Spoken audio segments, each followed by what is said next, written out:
Back in Detroit, moving closer to kickoff between the Titans and the Lions. And today's game is being broadcast in Spanish, where available using the SAP button on your television.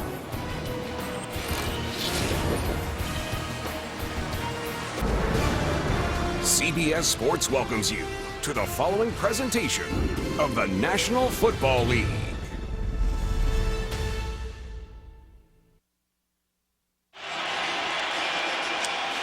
Mike Mularkey and the Tennessee Titans won the toss. They have elected to receive to start this Week 2 game against the Detroit Lions. And on the Lions sideline, Jim Caldwell, in his third year, made the playoffs in year 1, 7-9 last year. But this Detroit team has won 7 of its last 9 games.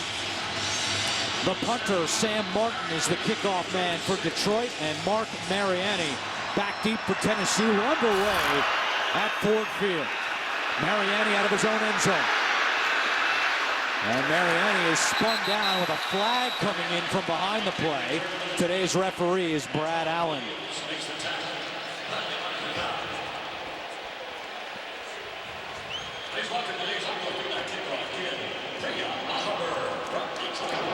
During the return, holding, number 28, receiving team.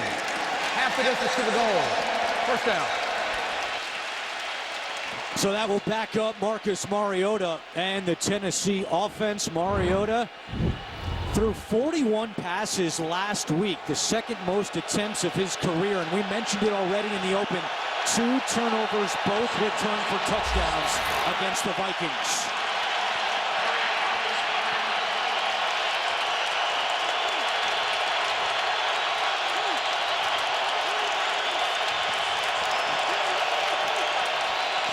On 1st and 10, a flag is down. DeMarco Murray takes the handoff across the 10 and up to the 12-yard line, but another penalty flag. Yeah, the Lions look to be in the neutral zone just before the snap. And the fact that they let that play take place tells you that. Defense number 92 moved into the neutral zone prior to the snap.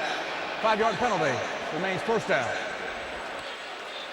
Let's take a look at the Tennessee starting offense. Jack Conklin, a homecoming, a native of Plainville, Michigan. Big Lions fan growing up. And Delanie Walker, we figured to see a lot of him today. Yeah, Delanie Walker, 94 catches, had the breakout year last year, establishing himself as one of the very best in the league. Rashard Matthews goes in motion on 1st and 5 to go back to Murray, and he is stuffed. Antoine Williams, the rookie out of Georgia Southern, coming up to make that tackle. Yeah, he comes right off the edge. You'll see nobody there to grab him. The Titans once again just trying to run right up in between the guards. They did it on 1st down with the penalty, got 5 or 6 yards, not that time with Williamson. But I'll tell you what, if Williams comes down the line like that on a regular basis, we're going to see Mariota on the bootleg quite a bit today. Great start for Williams, who's getting the start in favor of the injured DeAndre Levy. 2nd down and 5. Murray again. And he picks up a couple. It'll be 3rd down as we take a look at the starting defense for Detroit. And Haloti Ngata played in his 150th NFL game last week. You saw Williams make the tackle. He only had 1 defensive snap last week. Gets the start for Levy. And in the secondary, Darius Slay. Yeah, Darius Slay, one of the truly great corners. Last year, he had a career year, stepped to the forefront of this defense. And now, as you see on the field, Ziggy Ansah having to limp, be helped off the field. That is an enormous loss for the Lions. Ziggy Ansah, we spoke with him on Friday. He's one of the most intelligent, instinctive guys. We said it in the open. Just such an intriguing guy. And you see there his own player on the whip around. Walker getting blocked or swung around right into his leg. Lions fans holding their breath, hoping Ansah is okay. Meanwhile, it's 3rd down and 5. Tennessee 8 for 14 last week on 3rd downs. Quick pass to Murray out of the backfield, and Murray has a Titans 1st down. DeMarco Murray, 5 catches last week, and 2 of those went for touchdowns. Nice job by Mariota here, not getting greedy, understanding, hey, get the ball to your running back, let him turn it up, lower those shoulders, get us a first down. He's so much better when the ball comes out very quick. It seems he sees it very quickly. He has a great, accurate, quick delivery. This offense clicks when he's able to do that. Back to Murray across the 20. And DeMarco Murray to the 22-yard line. And we met with Mike Mularkey last night, and it was clear. Not only did he want to do it in this game, but throughout the season, establish the run, and we're seeing that early. No doubt about it. And Mularkey told us directly that he felt that was where the opportunity was against this Detroit Lions defense. They had to establish the run early. So far, Detroit has been up to the task, but that's going to be what determines the success or failure of this Tennessee offense. It's Derrick Henry, the Heisman Trophy winner, and DeMarco Murray next to Mariota. And they give it to Henry. And Henry finds some room up to the 30-yard line, and he picks up a Tennessee first down. Derrick Henry had 5 carries for just 3 yards last week. He gets 9 right there. During this week, rookie offensive tackle Jack Conklin, who was a draft pick this year, looked at Derrick Henry and said, it's like having a defensive lineman run the ball. The guy is big. 245 pounds, 6'3". How'd you like to break down and have that coming at you? Well, you can't tackle him with one arm. I mean, you're going to have to get some help down inside, and it's really an asset for this Titans team with DeMarco Murray and Derrick Henry. It's 2 big hammers they can hand the football to. Mariota fires to a wide-open Delaney Walker, makes the catch at midfield, and Walker is spun down at the 36-yard line. A gain of 32 for the Titans tight end. Well, this is a bust in coverage, the play action from Marcus Mariota. But right here, watch Delaney Walker on the line of scrimmage. He's going to just run across the field, completely uncovered on this play. The play action draws the linebackers up. You see Delaney Walker come across. That's about as easy as it gets in the NFL. That's a total blown coverage by the linebackers. We mentioned it in our open. The Lions defense has been struggling against tight ends going back to last year. They allowed 3 touchdowns last week against the Colts. 2 penalty flags are down. It was Henry on the carry, and Ashawn Robinson brings him down as we await the call from Brad Allen. Offside. Defense, number 99. Moved into the neutral zone prior to the snap. 5-yard penalty. First down. Call on Kyrie Thornton. Meanwhile, on the Lions bench, they are working on Ziggy Ansah's left ankle. 4th-year man out of BYU. Yeah, something to keep an eye on is Kyrie Thornton. Actually, not Kyrie Thornton, it's Wallace Gilberry. The defensive tackle was mixing it up with Taylor Lewan, the left tackle. Those 2 are emotional players. That may boil over in a minute. First down and 5. DeMarco Murray up the middle to the 30. Trying to fight for some extra yards, and Murray is stopped right there. They're starting to push and shove after the play. Taylor Lewan is known for being a guy who loves to talk to other players. And you see there, that's... I was going to say, if there's a scuffle, Lewan is probably somewhere around it when you're talking about Tennessee Titans. Yeah, he told us right when he came in the NFL 2 years ago, talking trash is good for the soul. I've never forgotten that. And he does it. It's part of his game. And some guys, when you play in defenses, some guys can't handle that. You can get them to play bad because they're angry. Offensive coordinator Terry Robisky told us yesterday that the key a lot of times early in these games is to make sure he doesn't get too excited. Tennessee calls timeout with 9:33 to go in the first quarter. This is the 8th play of the drive coming up. This is exactly what Mike Mularkey wants. Running the football, physical football, eating up some of the clock. Yeah, a good start on this drive. Well, we talked to him. I mean, it's obvious. I mean, this Detroit line, you watched them play last week against the Indianapolis Colts. You've got to sit up and say, wow, because they've got all kinds of guys that catch the football, and those same guys that catch it can run after the catch. And Matt Stafford, and he's taken some criticism here in Detroit, unbelievably, because you talk to other people around the league or talk to people inside the building, he's elite. And Ziggy Ansah is heading to the Detroit locker room.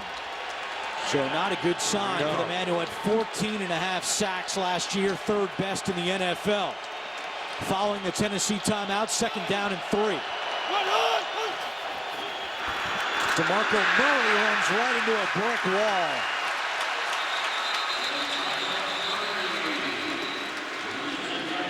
Yeah, that's going to be the big question right here. There's just a quick swim around, a fantastically athletic move by Thornton to run around the block and get up into the backfield. That's a big 300-pounder getting nimble inside. Yeah, very, very quick. Just the 8th NFL game for Kyrie Thornton. His tackle sets up 3rd down. Titans with 16 straight games without scoring a touchdown on their opening drive. Mariota steps up, jumps over a defender, and he's brought down. Kerry Hyder getting in the backfield to bring down Marcus Mariota. Yeah, this Kerry Hyder kid, boy, look out for him. He's a kid that through the preseason really drew a lot of attention. Number 61, very athletic defensive end, great pass rusher, had 2 sacks last week. Taylor was also in on that tackle, Devin Taylor. But Kerry Hyder's a guy that always seems to have a great sense of getting to the quarterback.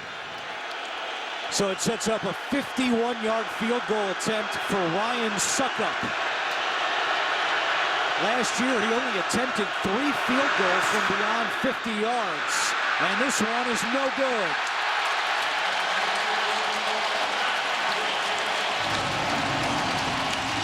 So a long drive by Mike Mularkey and the Titans, but they come up empty-handed. When we come back, Matthew Stafford and the Lions offense going to work at Ford Field.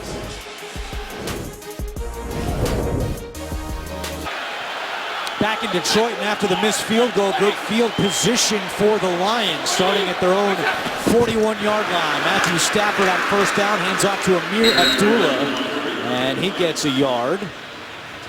As you take a look at Matthew Stafford, and last week, 3 touchdowns, no interceptions in the win over the Colts, a completion percentage of 79%, and they go no huddle. On 2nd down, Stafford over the middle, and the ball is dropped by Anquan Bolden. And that does not happen very often. That one thing Anquan Bolden is known for, some of the best hands in the history of the NFL. So quickly, it's 3rd down and 9. Last week, Detroit 5 for 9 on 3rd downs, including 4 of 4 on 3rd down of 8 yards or more.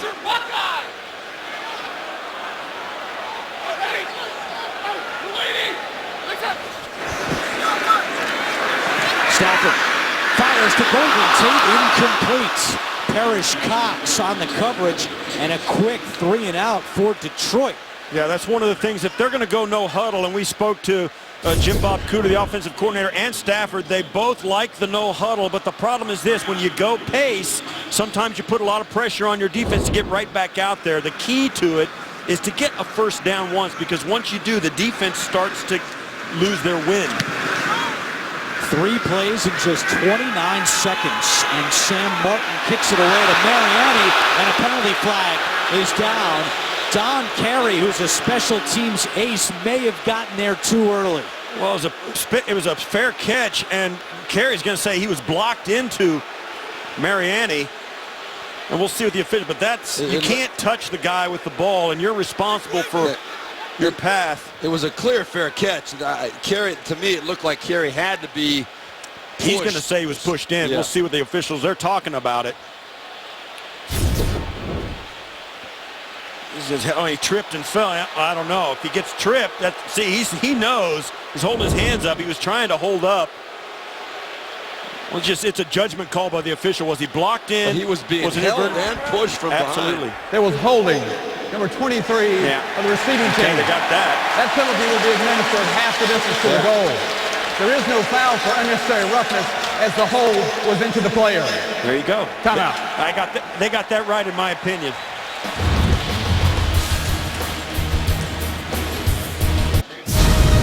The NFL on CBS is sponsored by Southwest. Yes to low fares with nothing to hide. That's transparency. Corona, who invites you to find your beach. And by Fiat.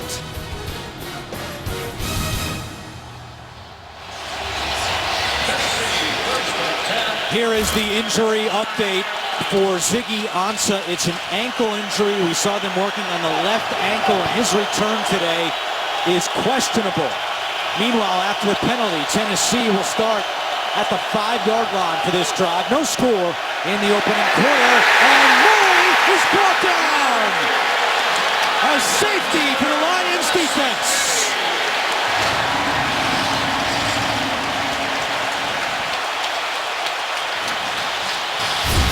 You're going to watch rookie right tackle right here, Jack Conklin. He just gets beat right off the ball. You're coming out of your own end zone. You can't catch a defensive end in the NFL. You got to blow off the ball, get in his face. Otherwise, something bad is going to happen. Yeah. That's what happened in Tennessee right there. Conklin thought he was going to be able to throw Taylor past the play, but he was in the way. Conklin was standing where Murray wanted to run. So when he threw Taylor past, he threw right into the play, right into the end zone. That was just a badly executed block by the young right tackle. That's the point of attack.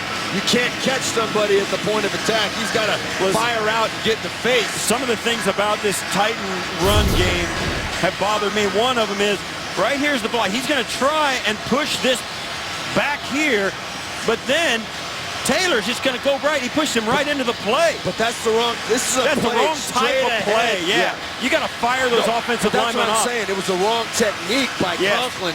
That play, Malarkey, they're going to be in his face right now, telling him you got to fire off the ball. Well, also, if you look inside, Chance Warmack, the right guard, was also backing off the ball as well. So I have a tendency to think, man, that's the wrong play call, or both the guard and the tackle are running the wrong play. You can't retreat when you're trying to run a hard-nosed running play out of your own end zone.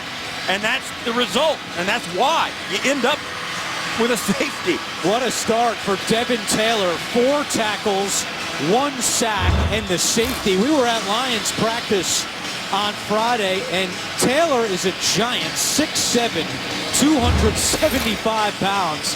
And he's made a big impact in this first quarter. Yeah, some of these guys, they look like power forwards. I mean, they're just so long, and so they have such length and leverage. You know, you really got to be a genetic anomaly to handle these guys. And, you know, Jack Conklin found out. Andre Roberts on the return after the safety, and he's brought down at the 31-yard line. There is a penalty down.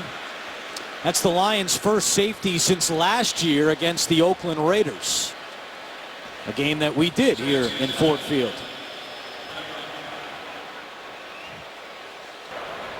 During the return, holding number 51 of the return team. 10-yard penalty from the spot of the foul. First down. Timeout. Penalty on Brandon Copeland. Lions lead 2-0. Thursday, your weekend starts here when the Houston Texans tango with the New England Patriots. Thursday Night Football on CBS and NFL Network. Patriots already out to a 14-0 lead on the Miami Dolphins today in the first quarter. Meanwhile, Lions with a penalty flag down. There's a free play. Stafford's going to take a shot on the free play, and it's picked off by Paris Cox. But you would think that one is coming back because of offsides. That's the only reason why Matthew Stafford threw that ball. He knew he had a free shot. Might as well see if you can get a big one or a PI. Defense number 90 moved into the neutral zone prior to the snap. 5-yard penalty.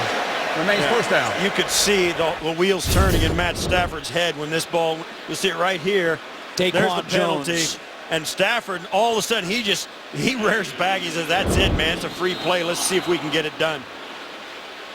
And you know, almost half the time probably nowadays, you're going to get a pass interference on a contested ball like that. Titans with 3 penalties in the first quarter. They had 2 all of last week in the loss against the Vikings.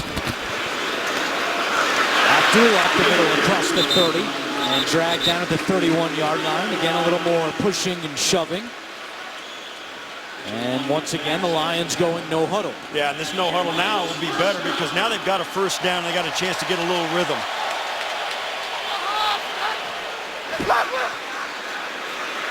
Stafford to Marvin Jones, comes back and makes the catch. Coverage by Jason McCourty. It goes for a gain of 29. Well, this is a back shoulder throw. I really think Matthew Stafford, when he looks at the film, is going to realize that Marvin Jones had McCourty beat over the top. But still, nonetheless, a nice throw and catch right there. And again, no huddle. Lions pushing the tempo, 1st and 10. They swing it out to Anquan Boldin. Gets away from Damian Stafford and bulldozes his way for a Lions first down. One of the things we talk about when you say Anquan Boldin, yeah, he's got phenomenally strong hands, and 50-50 balls are really 70-30 balls in his favor. The guy is phenomenally strong, and right here, you see how strong he is. Just pushing Damian Stafford onto the ground. On 1st and 10, the handoff to Abdullah. And across the 25, we go back to New York. An NFL Today update with JB and Coach Cowher. Garoppolo and a start. Yeah, how about that start? 9 of 10, 136 yards, 2 touchdowns. The second one being this one from 20 yards out to Martellus Bennett. New England leads 14-0. Back to Andrew. And JB, how about the leaping ability of Eric Ebron? Jumped over Jason McCourty. What a great job. That's it. Purely instinctive when a guy with that athletic ability feels the defensive back coming in low to be able to get up that quickly over the top. Pretty impressive. Eric Ebron, one of the young, rising, emerging tight ends in this league. Yeah, if you're interested, he's 6'4", 253 pounds, jumping on the spur of the moment. Stafford 3 for 3 for 48 yards on this drive.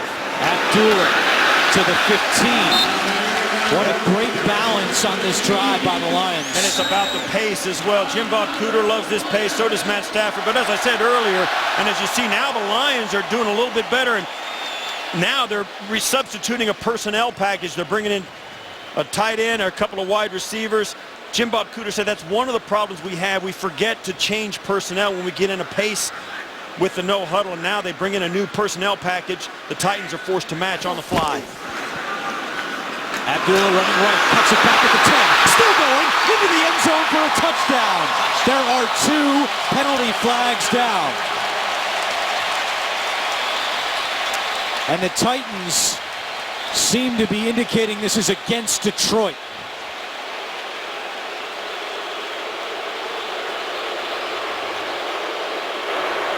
Holding. Offense, number 85. 10 yards from the spot of the foul. First down.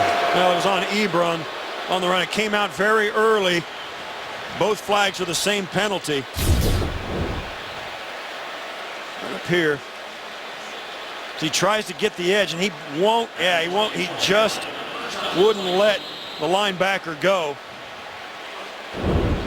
That backs up Detroit to the 24-yard line. Last week against the Colts, the Lions were 4 for 4 scoring touchdowns in the red zone. And last year, they were the #1 team in the league scoring touchdowns in the red zone at a 69% clip. Look at this defensive setup by Dick LeBeau and the Titans. Only 2 down linemen right here. Pressure coming. Stafford fires over the middle. Incomplete. He was looking for Ebron. Good coverage on the play by Denoris Searcy. Well, this is a great play. And one of the things that Dick LeBeau defense does, he's the coordinator for the Tennessee Titans.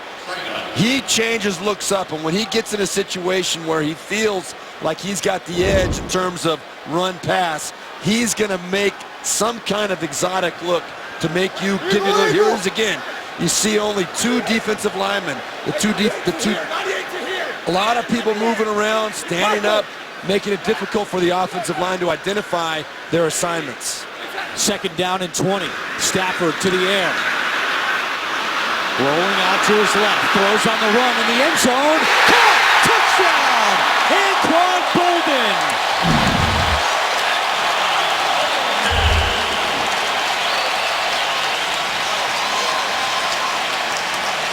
The 75th touchdown of Anquan Boldin's career. Yeah, this is an elite throw. Watch, Stafford's going to roll. Only a 3-man rush. He knows he's got lots of time. He throws that. Anquan Boldin is completely covered up when Matt Stafford throws this ball. He's completely covered, and Bolden just fights through and gets the ball. It shouldn't be thrown. Yeah, truly, that ball shouldn't be thrown. But like you said, Steve Tasker, you mentioned 50-50 balls. They're 70-30. Anquan Bolden is going to tip that scale in his favor. Matthew Stafford trusted him. Matt Prater for the extra point, and it's good. In the last 9+ games, Matt Stafford has 23 touchdowns and 2 interceptions. The NFL on CBS is sponsored by The Home Depot. More saving, more doing. And by Buffalo Wild Wings. Wings, beer, sports.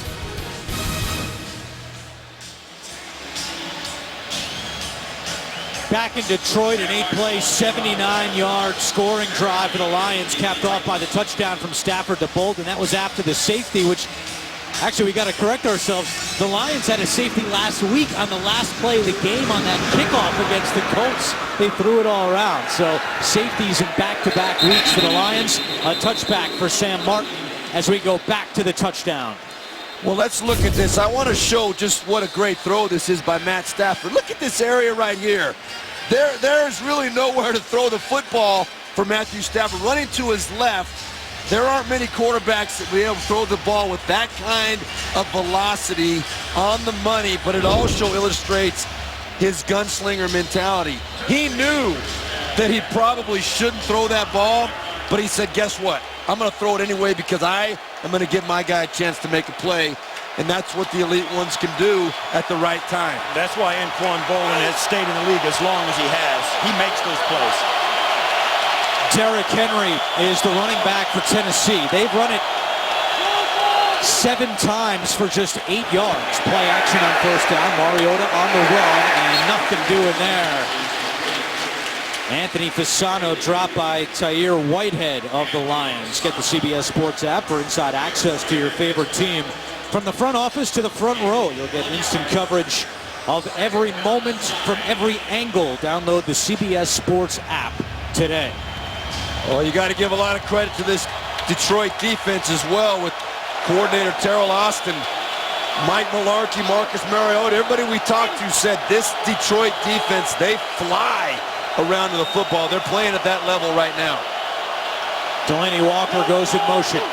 2nd down and 9. Play action again. They throw it back to Walker, trying to get him in some space across the 30.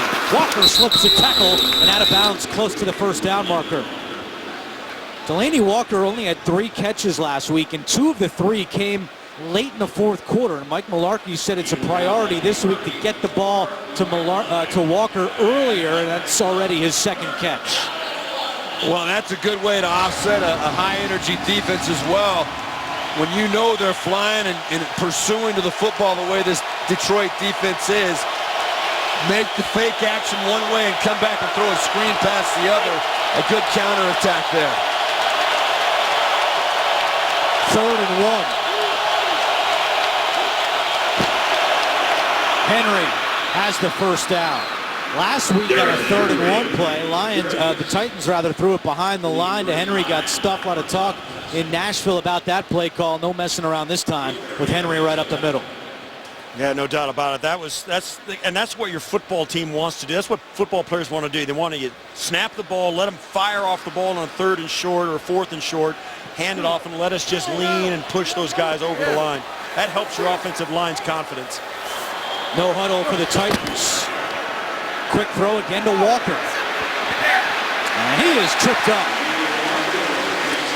Great play by the safety, Tavon Wilson, in his first year with the Lions. Yeah, Tavon Wilson, super job, open field tackle. This is not easy, folks. You get an elite athlete like Delaney Walker one-on-one in the open field. See the balance, the ability to keep his legs and feet underneath him without overcommitting. That's a really nice tackle in the open field.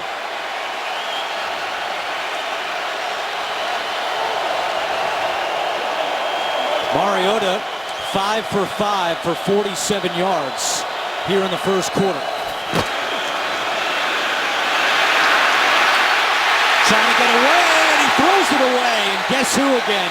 Kerry Hyder. This guy barely made the team. He had 3 sacks in the preseason finale. There is a flag down. No, there's no flag down, but they're talking about it because Mariota did not get that ball past the line of scrimmage. Area, third down. Yeah, they picked the flag up because they deemed that Andre Johnson was in the area of that throw. But that ball is, if it's Marcus Mariota just throwing it away, this is a penalty. But because Andre Johnson works his way back to him and gets somewhat in the vicinity, it's not a penalty. Well, he's out of the tackle box as well, and I think the intent was definitely to get rid of the football, and it was going toward the line of scrimmage. So it's a judgment call. Tough one. Sometimes you're going to get it, sometimes you're not. 3rd and 11. Mariota steps up, has some room, but he's brought down from behind. And now there is a penalty flag down coming from the secondary. It's down at the Detroit 47-yard line, and it looks like a hold against the Lions. Yeah, this came very late in the play. Holding. Defense, number 23. 5-yard penalty. Automatic. First down. That's on Darius Slay, the 4th-year corner. Those are crusher penalties right at the bottom of your screen. Working there against Sharp. You can't, anytime you grab a handful of jersey and pull it away from the body, it's automatic. 8th penalty of the first quarter. Mariota back to the air, caught by Walker, and he's spun down at the 47-yard line. That's already the 4th catch for Delaney Walker, more than he had all of last week.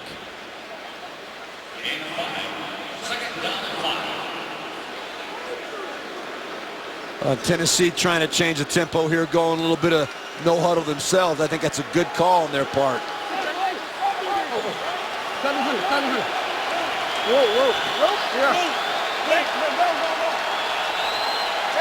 30 seconds left in the first quarter. Lions lead 9-0. 5 on the play clock. Movement on the line. A flag is down. Henry is still dancing around, and he's taken down at the 44. Yeah, it's all irrelevant because the Lions were offsides. That's 2 straight penalties on 2 straight plays that lead to first down. Offside. Defense number 98.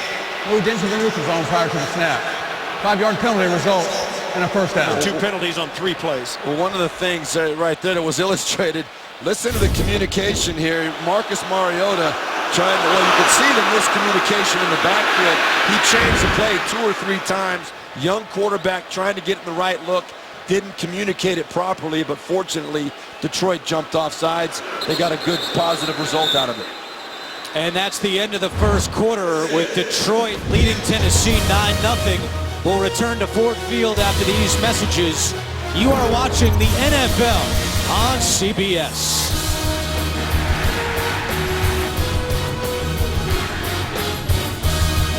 Watching the NFL on CBS.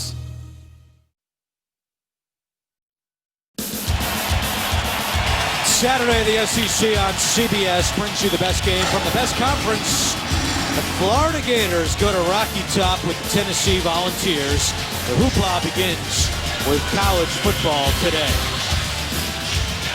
Another impressive first quarter for Jim Caldwell and the Lions. Going back to the start of last year, they have a plus 65 point differential in the first quarter, 2nd best in the NFL. A 9-0 Lions lead. The counter to that is that the other 3 quarters have been pretty negative over the last couple of years. But this team is on the rise, winning 7 of the last 9. Started the second quarter with Henry on the ground across the 40 and up to the 38-yard line. Tennessee is just the 6th team to take Heisman Trophy winners in back-to-back drafts. They took Mariota last year and Henry this year. The last team to do that, the Detroit Lions, 89 and 90, Andre Ware and Barry Sanders.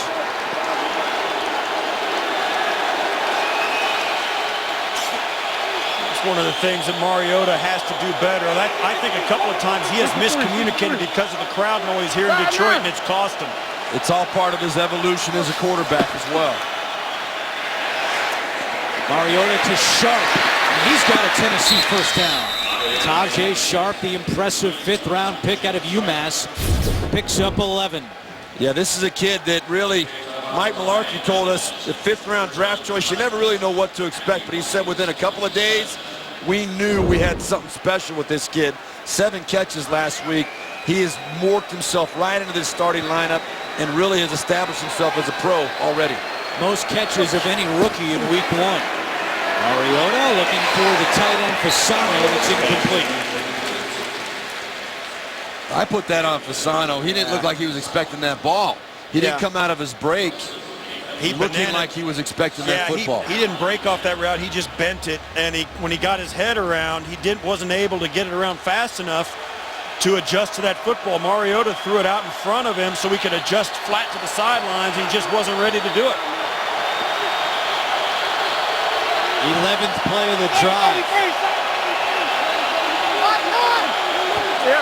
And it's loud here at Ford Field. 5 on the play clock. Mariota to Henry. Has some room at the 20. Henry so tough to bring down. A late flag comes in. Henry at 247 pounds. And this one is going against the Titans. There's an injured Lion down at the 22-yard line. And that is Antoine Williams, the rookie linebacker who's starting for the injured DeAndre Levy today. And that's a tough blow right there if Antoine Williams has to come out of this game. The Lions only have 4 active linebackers today, which, as we know going into a game, that's a very, very dicey proposition. Personal anyway. Foul, illegal crackback ball at number 19, offense. That 15-yard penalty will be assessed. We also have a timeout. That's a big penalty against Tajay Sharp. There's a timeout on the field. Back in Detroit after the 15-yard penalty on Tajay Sharp. It makes it 2nd and 22 for the Titans from the Detroit 39-yard line. Mariota is screened to DeMarco Murray, and Murray is brought down at the 36-yard line. Let's go back to that penalty against Tajay Sharp. Oh, this is Sharp here, and this is Wilson coming in. I don't know what he's supposed to do. He had his elbow up, but he didn't go high to the head. It's a running play. He comes in to make a block. He does it above the waist. I don't know why that's an illegal block to me. And Wilson was coming toward him. Yeah. He didn't explode through him. He hit him in the shoulder. Yeah, we both agree that's a horrible call. Meanwhile, Antoine Williams, the injured Lion, went to the locker room for Detroit. We'll get you an update as soon as we have it. 3rd and 19 for the Titans. Mariota flicks it to DeMarco Murray. Stiff arm at the 30, and Murray is down at the 28-yard line. So Tennessee once again will send out the field goal unit. Suckup earlier missed from 51. This, in my opinion, could have been almost a late hit on Detroit. DeMarco Murray obviously down out of bounds. The second guy coming in to finish him off. That was Rafael Bush. Yeah, I thought it was close. You got to be careful in that situation. You got him stopped. Last thing you need is give him a first down and an extra 15 yards. 46-yard attempt for Suckup. He's made 18 in a row inside 50 yards.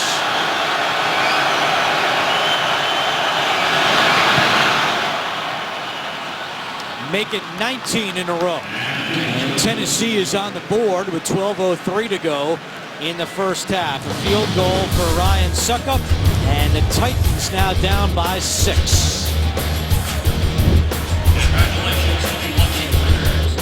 On Tuesday, the Lions kicked off another season of Meet Up and Eat Up taking place at the Eastern Market. The program educates Detroit public school children and the community about healthy eating. Other activities included a Play 60 recess session as well. NFL Play 60, the NFL's movement for a more active generation. 14-play drive for the Titans, and it was capped off by a 46-yard field goal by Ryan Suckup. And now Suckup will kick it away. And Dwayne Washington, the rookie out of Washington, is back deep for Detroit.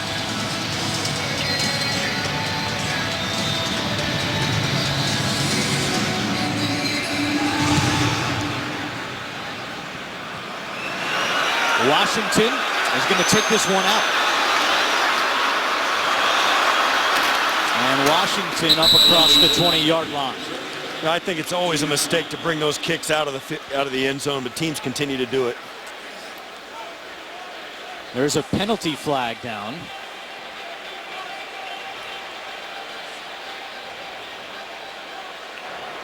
Offside, kicking team number 31. That 5-yard penalty will be administered from the end of the run. First down. It's on the rookie, Kevin Byard.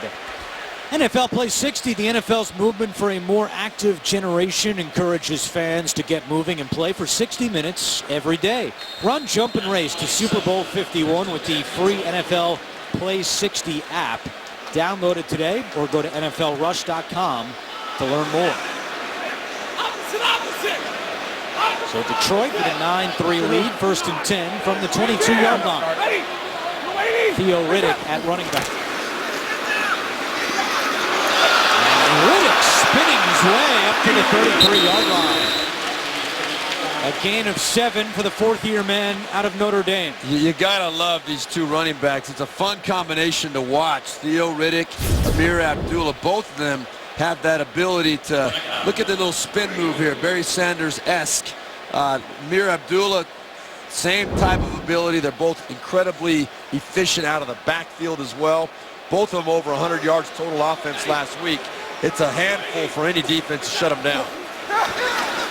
Play action, Stafford, quick pass to Jones, and he dropped it in his hands, and it goes to the ground. You know, we were talking about Matt Stafford and how well he played last week. He targeted Jones 10 times. They only completed 4 of them. But of those 6 incompletions, none were drops by Jones. This clearly a drop, and the 3rd of the day by the Lions offense. And those were 6 of the 8 incompletions. The other 2 for Stafford. Kill the clock, spiking it, and throwing it out of bounds. He had completed 27 passes to other players. Following the drop, 3rd and 3. Stafford gets away from the rush. Buys some time. Flag is down. He completes it to Anquan Bolden, and a second flag has come in from the secondary. Yeah, this might be on Bolden, or it could be a hold on the defense too. And yeah, the defenders can't believe it.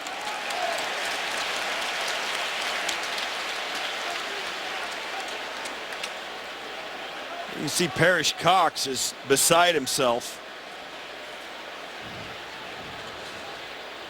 Bryce McCain back there. Both those guys thought this was going to be on Bolden for pushing off to get separation, and it turns out they were holding him.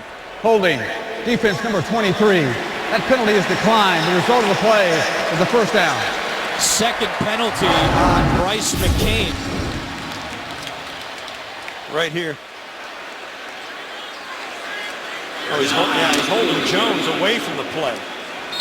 And that's where the penalty was. It was away from the ball. The officials caught it. 11 minutes to go, first half. 1st and 10 from the 40-yard line. Riddick reverses direction. Theo Riddick with another flag coming in late, showing off his running ability. This is turning into a preseason game. Holding, offense number 64. 10-yard penalty. First down. Yeah, it's raining yellow right now. That was on center Travis Swanson. Last week, Swanson was graded as the top offensive player on Detroit by Pro Football Focus. Yeah, they just saw the jersey. Officials are much more aware of that now. I mean, not an obvious hold, but when they see that jersey, they're going to throw the flag.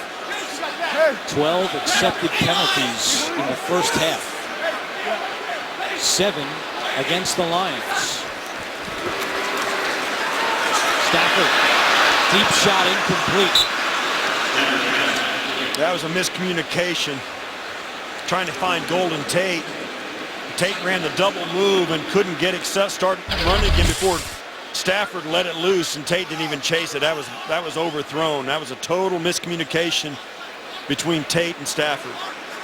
Injury update for Detroit, and an injury update for Tennessee as well, as Avery Williamson has gone to the Tennessee sideline in a bit of discomfort. We'll get an update on that. As Stafford sets up a screen to Riddick. Dangerous after the catch, and Theo Riddick gets up to the 42-yard line. Meanwhile, for the Lions, Antoine Williams has a thigh injury. His return is doubtful. As Steve Berline mentioned earlier, the Lions only have 4 active linebackers. And meanwhile, we still have not seen Ziggy Ansah, who went down early with an ankle injury. His return is listed as questionable. Those are things that over the course of a game take a toll on a defense. If you've only got, you don't have any subs at linebacker now, you only got 3 active linebackers. Well, and plus those linebackers are probably playing, the guys who are backing up are playing special teams, so they're going to get extra snaps.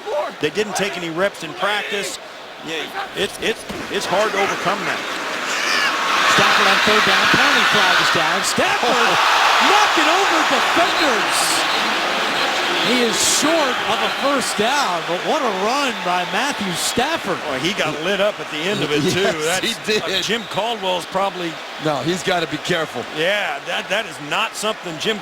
Listen, you go down. Yeah. Matt Stafford is critical to the Lions' success for this year. You can't have him taking... Illegal use of the hands, hands to the face, defense number 93. Penalty, 1st down. I mean, Matt Stafford took a big one at the end of this. He dealt one out initially, but he caught the bad part of the last part. Look at that. I mean, that.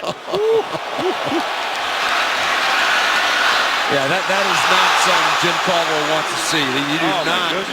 You do not want your quarterback taking on anybody. I don't think a DB, you don't want him to do that unless he absolutely has to. That was Damian Stafford who hit Matt Stafford on that play. And it was Parrish Cox who was introduced to Stafford when he knocked him over. Lions now saying Antoine Williams, the linebacker, is questionable to return, not doubtful, so you might see him again. Inside 9 minutes to go in the 1st half. And Lions continue to go no huddle. It's really worked well for them. And I think, I think the pace is something that has really forced the Tennessee Titans to communicate better defensively. 8th play of the drive. Stafford fires to Marvin Jones, and that is a catch. Short of a 1st down. It'll be 3rd and short for Detroit. And that, quick glance, it looked pretty good there. He stayed down. They're going to take a quick snap. Smart move. On 3rd and 2, and Detroit does not get it. They lose Rashad Johnson coming up, along with Aaron Wallace, to bring down Theo Riddick. And now what does Jim Caldwell do? I think you got to stay on the field. You've been playing extremely good. You got an elite quarterback. And he's going to send his punting team out. Oh, my goodness. The crowd's not going to like that. I don't think I agree with it either. I know you got a lead, but that's the kind of momentum that really helps you, particularly at this point. Even if you don't get it, you still got the balls in their end, and your defense has been playing pretty well. It would have been a 56-yard field goal from that spot. Instead, Sam Martin on to punt it away. Mariani lets it bounce, and the Lions down it inside the 10. 7:27 to go, 2nd quarter. Detroit leads 9-3. The NFL on CBS is sponsored by Verizon. Welcome to Verizon LTE Advanced, the next-gen network. State Farm. Talk to an agent today at 800-STATE-FARM. And by Genesis. Take a breath of fresh luxury.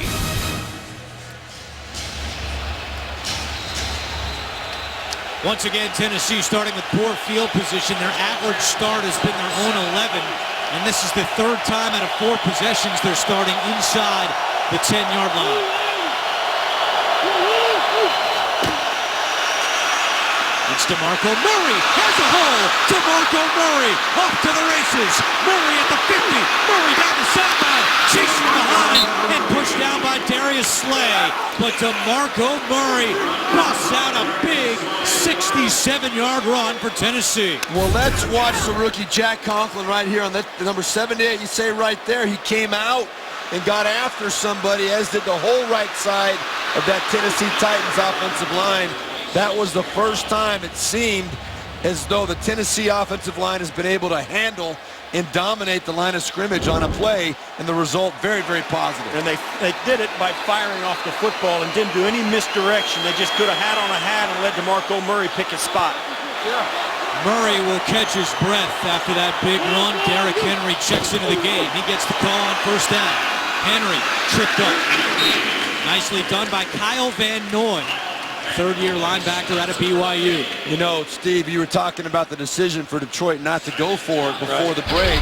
I think Jim Caldwell, he was trusting his defense to maintain the field position, and the last thing that he wanted was to allow a big play to get out of that hole. It backfired on him. Well, also, too, I kind of got caught up in the moment. It was 4th and 3. It was the right move to punt that away. I was thinking, yeah, gosh, it's 4th and 1. You should try it. No, they did the right thing, but their defense let them down. Tajay Sharp goes in motion. Mariota to the air. Passes deflected high in the air and incomplete.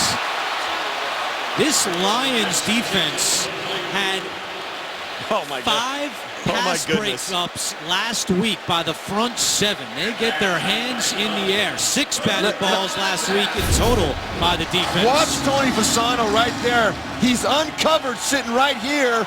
That's where Marcus Mariota was going with that football.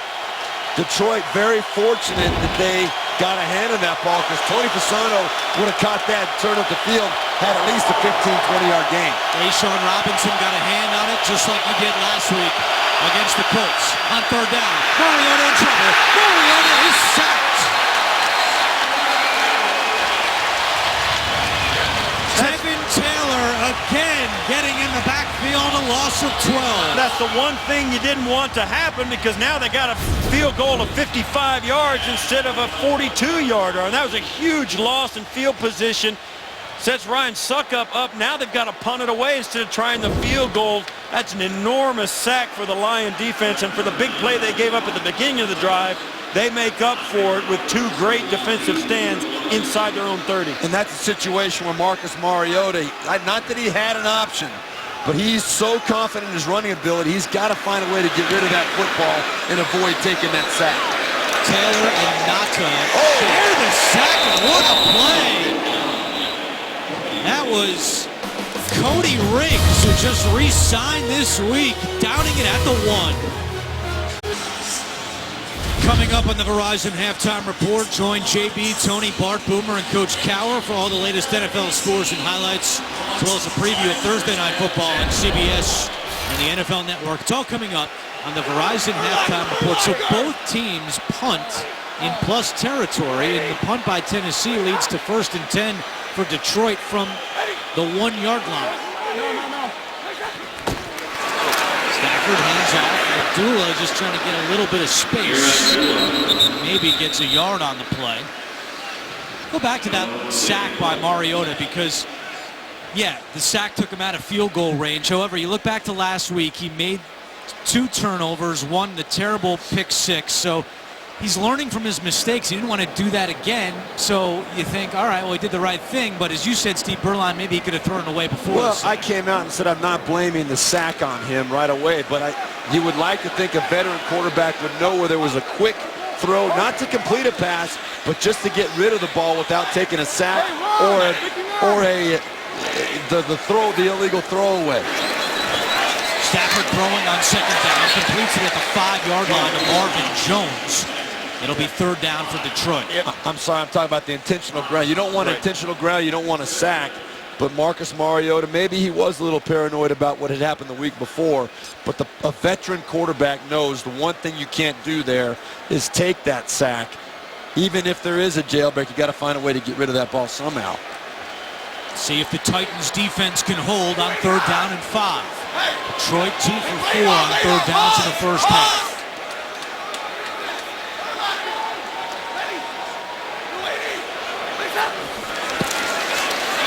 Stafford fires to Jones for a 1st down. What a bullet pass by Matthew Stafford. That was a fast ball, and Jones pulled it in. We saw him drop one earlier. Stafford comes right back to him. And this one, I don't think Stafford could throw this harder than he did. He put everything. You can see that ball had almost 0 arc on it, and that was a bullet right to the right spot. Stafford 9 for 14, 112 yards and a touchdown.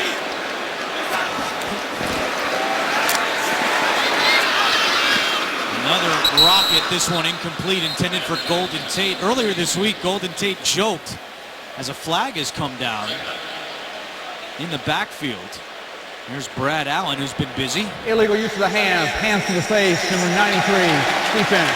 Target penalty, first down. It's on the rookie Kevin Dodd, but Golden Tate joked that after football he wanted to be a hand model, but Matthew Stafford ruined those dreams because he throws it so hard his fingers are all deformed. You see right there's the penalty. Hands to the face. I don't even see it. He was on the collar. I don't think he actually went to the face. 7th penalty against Tennessee. What moves? Abdullah shaking and baking. Still going. Stafford with a block. And Abdullah finally taken down at the 44-yard line, a gain of 24. We said in the open that Matthew Stafford has really elevated his game, and Amir Abdullah and Theo Riddick have become great players. And look at the way Abdullah just makes people miss. And then the most important guy on your team, Matt Stafford, 20 yards down the field trying to throw blocks. Let me tell you something. That guy is somebody the Lions are going to rally around. You see Abdullah taking a seat over on the sideline, probably twisting an ankle or he's got something going on. But Matt Stafford continues to be an elite quarterback in every sense of the word. That's incomplete pass. You saw the graphic up on Abdullah last week. 3.92 yards after contact per rush. That was the best in the NFL in week 1. But now the trainers are working with Abdullah. The Lions have already lost Ansah and Williams to injury. They haven't been ruled out, but they have not returned yet.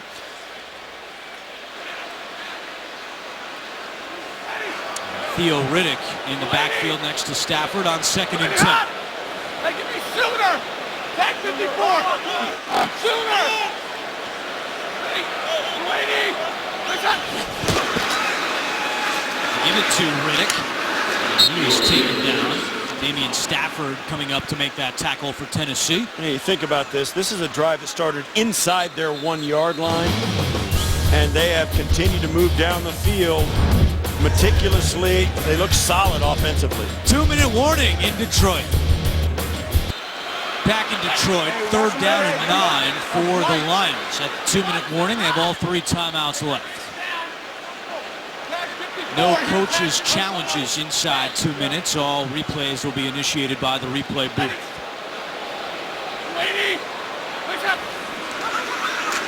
Stafford, quick pass, Jones, and he snaps the tackle. He's got the first down, and more. Marvin Jones still going, and dragged down inside the 10-yard line. Bryce McCain finally caught up with him. It's 1st and goal for Detroit. Look what's happening here. The Titans are going to come with pressure off of this side. Matt Stafford identifies it quickly, knows he's got one-on-one on the outside. Marvin Jones Jr. breaks the tackle. Big play. Great identification out of Matthew Stafford. Knowing where to go with that football against the pressure. Parrish Cox missed the tackle.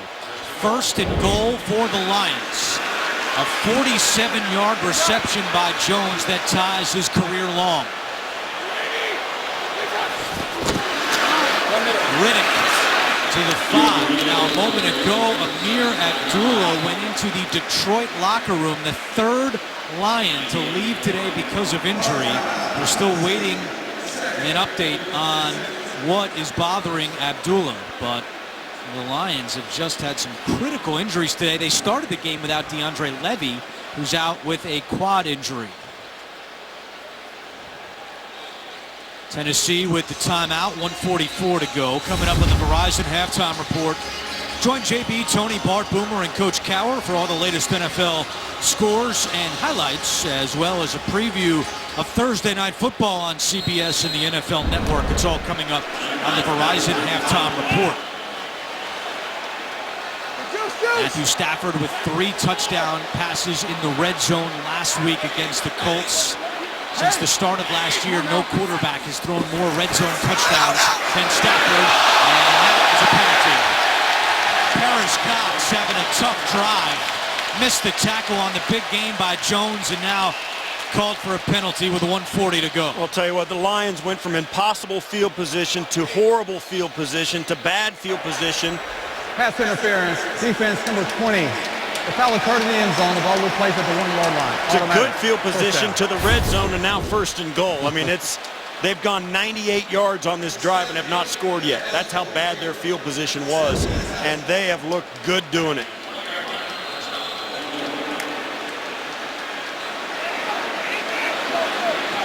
With 1:40 to go.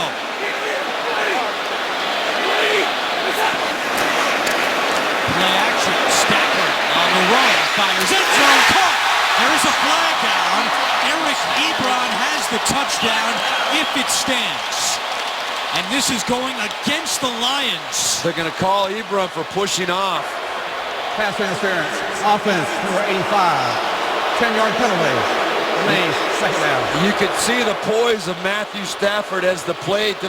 The Tennessee Titans defended it very well.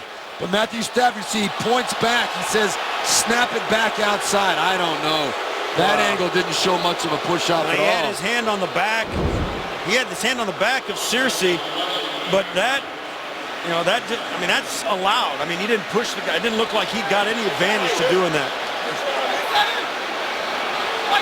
So 1st and goal, but the ball back at the 11-yard line.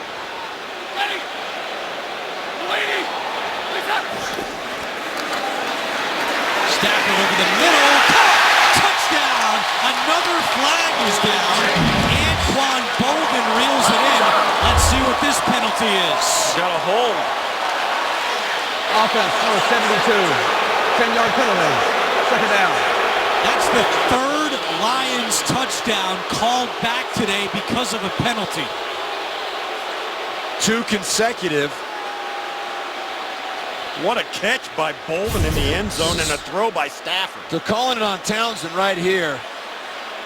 Yeah, he got beat off the ball. That was Lakeland Tomlinson. I'm sorry, I pronounced his name wrong, but that was definitely right off the ball, and that was obvious hold on Carl Klug. So 1st and goal from the 21-yard line. 1:30 to go. They swing it to Golden Tate at the 15. Tate spins and still going inside the 10. And now another flag comes in as Carl Klug lost his helmet. And this one appears to be coming back. Holding. Offense number 80.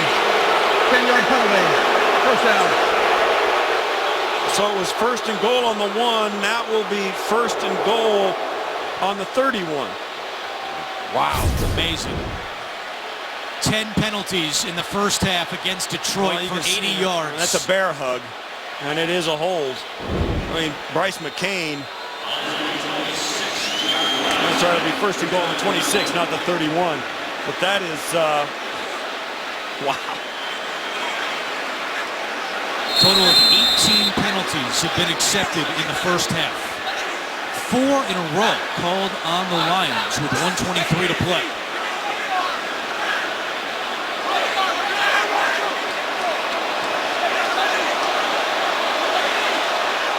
Lions bench asking the fans to quiet down. Stafford pump fakes, fires, incomplete. Looking for Marvin Jones. It's 2nd and goal. Well, one thing we know about number 9 back there is that he will keep slinging it. He's going to keep trying to find a way to get this ball in the end zone. You call a penalty, you can get as upset as you want, right, wrong, indifferent, it doesn't matter. He's going to find a way to take a shot and give his chance team to get in there.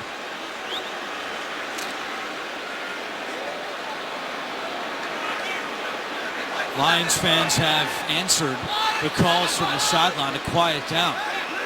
And Stafford trying to communicate with his offense. 2nd and goal. Stafford gets rid of it, incomplete. Pressure was coming from Bryce McCain. Yeah, that's a good move by the Tennessee defense to send some pressure, make him get rid of the football quickly so they can't get near the end zone. Dick LeBeau doing a great job, a Hall of Fame defensive coordinator. You sit down, we spoke with him. He's just an encyclopedia of knowledge. And He's the only guy in the league who can stand up in front of the room and say, listen, when I invented this defense, here's the reasons why I did it.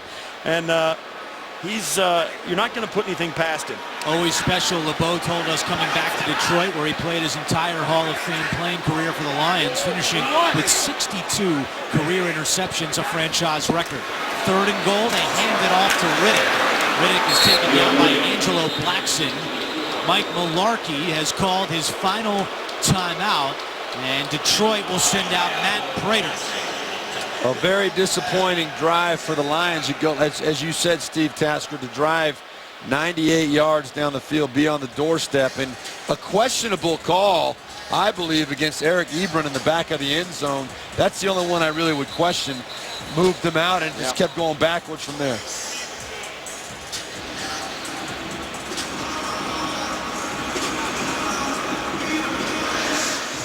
So here's Matt Prater, trying to add to Detroit's lead.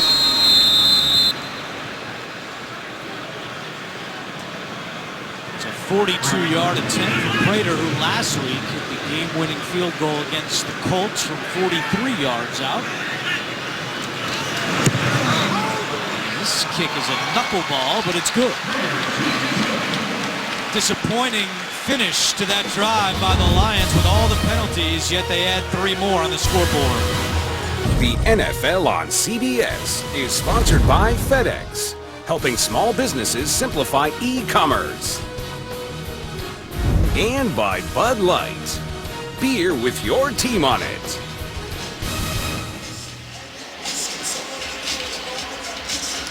Tonight, what does a submarine with 200 nuclear warheads on it look like? Find out in a new story on 60 Minutes, plus an interview with the Libertarian candidates for president. That's tonight on 60 Minutes. So Detroit has had 3 touchdowns wiped out because of penalties today. The Prater field goal makes it 12-3. Now Sam Martin to kick it away to Mark Mariani.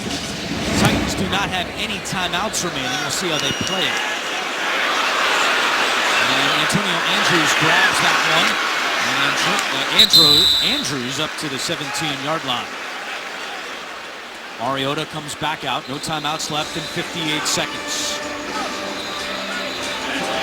Mariota 9 of 12 in the first half for 74 yards.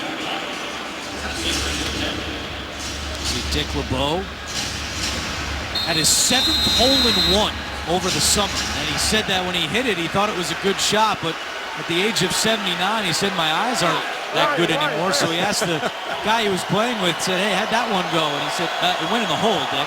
He had no idea. Mariota escapes trouble and throws this one incomplete. Just threw it high at Rashard Matthews. Dick LeBeau coming back to Detroit, where he spent his entire 14-year Hall of Fame playing career. The 62 interceptions, a franchise record. And how about this? He's come back as a coach to face the Lions 19 times.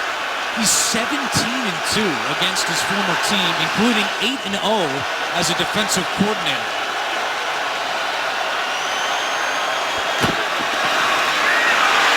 On 2nd and 10, Mariota completes this pass. It goes to Rashard Matthews, but again, Tennessee no timeouts. Lions have all 3 timeouts left. And it's 3rd down and 3. Mariota in trouble, and Kerry Hyder again. Now use the timeout use the timeout if you're Detroit. Absolutely.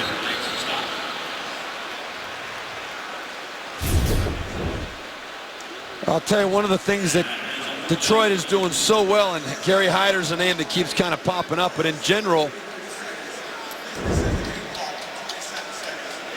we're going to reset the game clock to 27 seconds, but the ability to keep Marcus Mariota contained and not to allow him out of the pocket to make any positive yards running the football has been very impressive. Yeah, that's the strategy, because he is so fast as a quarterback, and as I said in the open, he had the longest run from scrimmage for a touchdown in the National Football League last year at quarterback. a 78-yarder, he can scoot, and you've got to keep him in the pocket and not let that be a factor. He's actually 87 yards against the Jaguars. And that was a sack for Hyder, his third of the season. As Andre Roberts on the return, he gets to the 34-yard line. Lions get the ball back, 15 seconds and 2 timeouts. How would you play it if you're Jim Caldwell? Well, if you look what happened last week, 37 seconds, so they had 3 timeouts. I'd let Matthew Stafford go. Back in Detroit with Steve Berline, Steve Tasker. I'm Andrew Catalan, our entire NFL on CBS crew. 15 seconds left in the first half. Lions have 2 timeouts. Matt Prater has kicked a 64-yard field goal in his career, the longest in NFL history. Let's see how Jim Caldwell and the Lions play it here. They got to get about 26 yards minimum. That's time for 2 plays. If you can get 2 completions, you got the timeouts. And he can use the middle of the field because of the timeouts.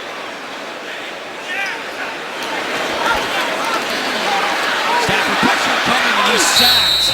Kevin Dodd, the rookie out of Clemson, with his first NFL sack. And Jim Caldwell will let the time run out, and that will be the final play of the first half. Well, 18 penalties in that first half. It all adds up to a 12-3 Lions lead on the Titans as Detroit tries to go 2-0 for the first time since 2011. I think for the Tennessee Titans, they've got to continue to stay with the run, play ball control football, and keep Matt Stafford off the field. They've got to shorten this game, but they've got to be more efficient in scoring position. That's the end of the half with the Lions leading 12-3. We'll be back with the Verizon halftime report after this message and a word from your local station.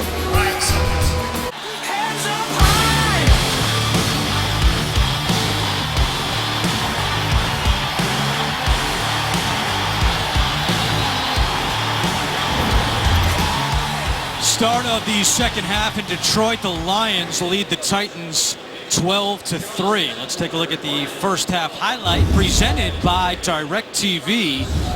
And what a touchdown pass. Matthew Stafford on the run, completing it to Anquan Boldin, the only touchdown of the first half here at Ford Field. Meanwhile, September is Childhood Cancer Awareness Month, and we here at CBS are so proud to partner with St. Jude Children's Research Hospital to help raise awareness for this incredible cause. We're all proud to wear a St. Jude tie and pin for the entire month of September. So, Lions lead it 12-3, and again, a theme just like last week for Detroit, yards after contact. They are so dangerous in space, and we saw that in the first half. Yeah, we did see it in the first half. Amir Abdullah had a couple of nice runs. You saw Marvin Jones taking care of the one-on-one matchup on the outside. These are guys that have that big playability. We knew it was going to come down to tackling for the Tennessee Titans right there. Very Barry Sanders-esque. Not calling him Barry Sanders, but kind of brings back memories of the Hall of Famer. Yeah, and there's no question. That's the thing with Matt Stafford. He's got to get the football out of his hand. Look for the Lions to go more no huddle and go more pace, because that's really helped them force the Titans to communicate better on defense. They've gotten some mismatches out there, and I think Matt Stafford is more comfortable doing it. I think it's one of the things that have been the hallmark. It puts more pressure on the Tennessee Titan defense, and their offense, as we've seen, has a hard time scoring points fast. So the bigger they can make this lead, the less chance there is that the Titans just don't have the weapons to catch up. Well, as you look at the stats right there, the Titans are lucky to be only down 12-3 at this point. What they need to do, they have not been able to really find their rhythm offensively yet. They've got to get that running game going. We talked about it in the open, but they've also got to count on their young star quarterback to make a few plays and get some confidence going for them offensively. Andre Roberts back deep to receive the second half kickoff, and it will be a touchback to the 25-yard line. Take a look at the quarterbacks in the first half, Stafford and Mariota. And Stafford, the only touchdown in that first half. The completion to Anquan Boldin. A combined 18 accepted penalties in the first half. The NFL record is 37. Came back in 1951 when Cleveland took on the Bears. It was a painful first half for everybody. The fans didn't like it. We were struggling up here, but the officials, I think, have rotator cuff problems from throwing so many flags.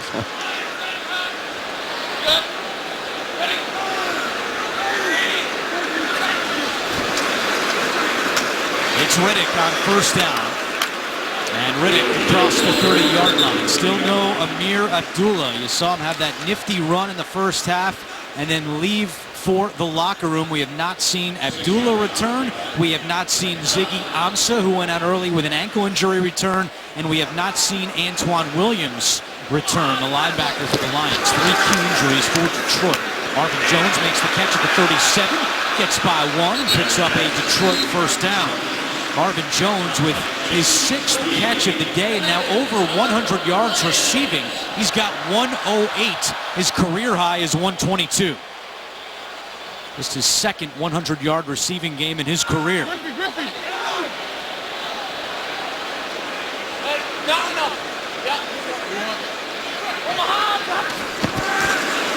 It's Riddick running right.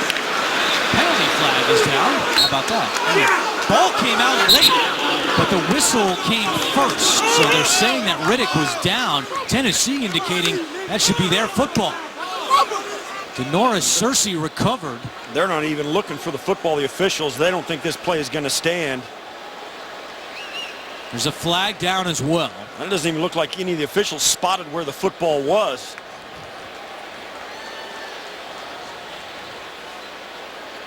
This is a confusing play. The flag came in very late as the play was developing toward the sideline.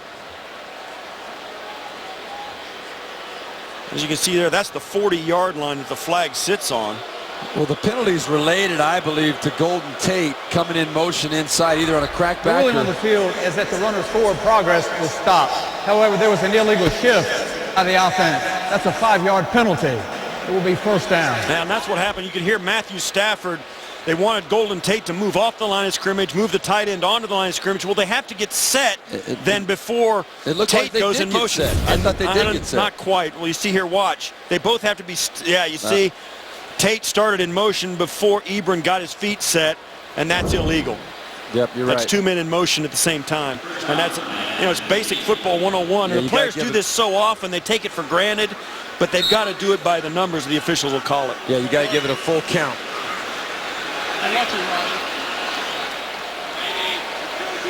So the penalty makes it 1st and 15. Stafford with pressure coming, steps up and runs into Brian Orakpo. 8th-year man out of Texas brings down Matthew Stafford, and it's 2nd and long.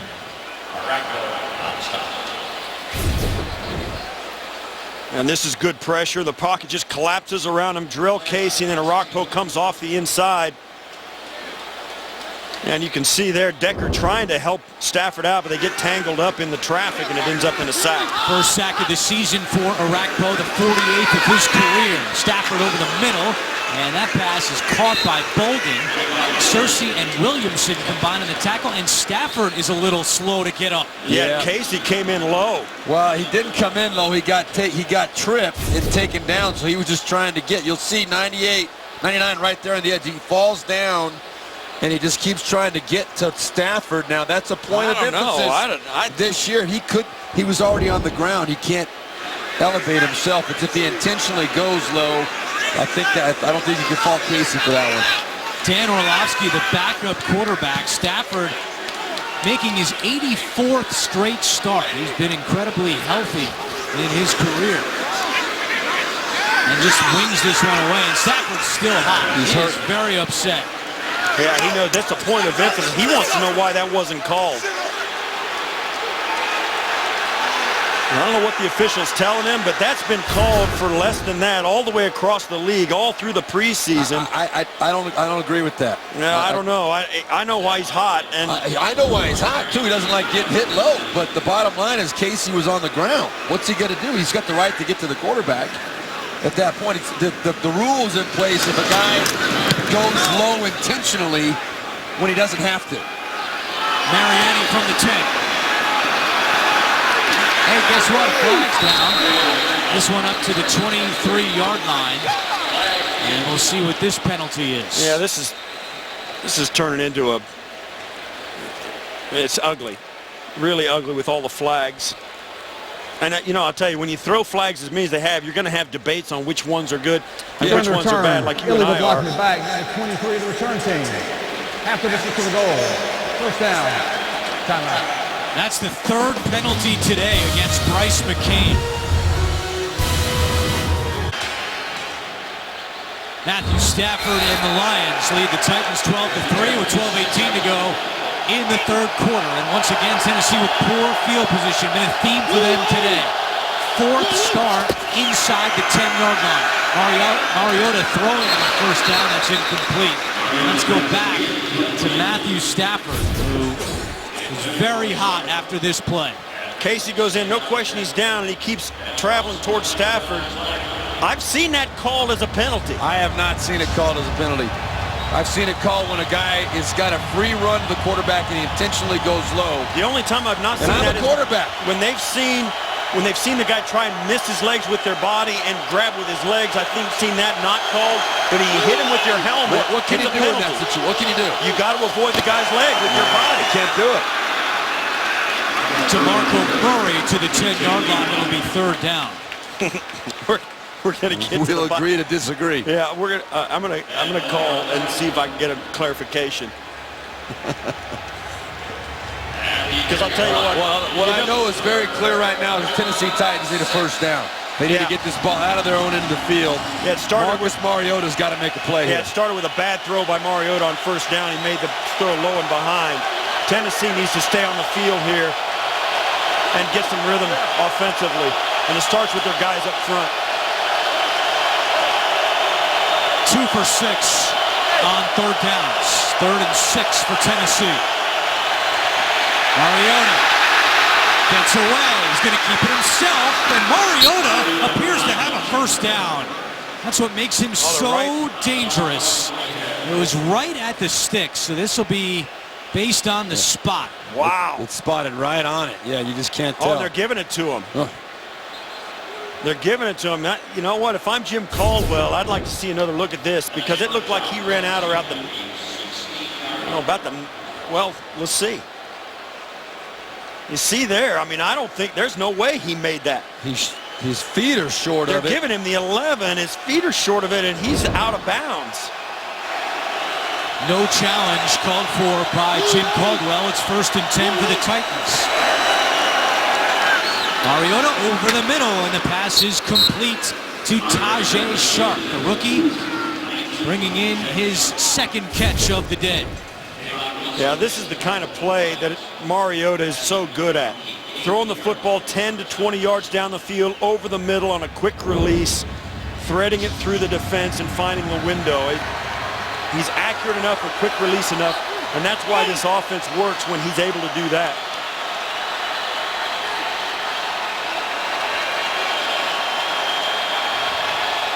Mariota surveying the scene. And completes this to his tight end, Delaney Walker, who is taken down very close to a first down. Zaire Whitehead makes the tackle. And this is the rhythm that the Titans have been looking for all through the first half, and now they seem to have found it here on their first drive in the second. Yeah, Terry Robisky, the offensive coordinator, Mike Malarkey, coming out the second half with a quick passing game, being more aggressive on first and second down instead of trying to pound that ball up in there. They were not successful in the first half doing that. 2nd down and 1. Walker taken down just short of a first. DeMarco Murray has the first down across the 40 to the 42-yard line. Now the Lions defense last week in Indianapolis got lit up. It all added up to 450 total yards allowed. 297 came in the second half. Andrew Luck picked apart that defense, and Lions were able to make a comeback at the end, but that defense was certainly in the spotlight this week here in Detroit. Yeah, prior to the 2-minute drill at the end of the first half, they really had shut down Andrew Luck and the Indianapolis Colts, but second half on, it was a fireworks show. Play action to Murray. Mariota taking a deep shot from Matthews, and it's picked off! Glover Quinn with the interception!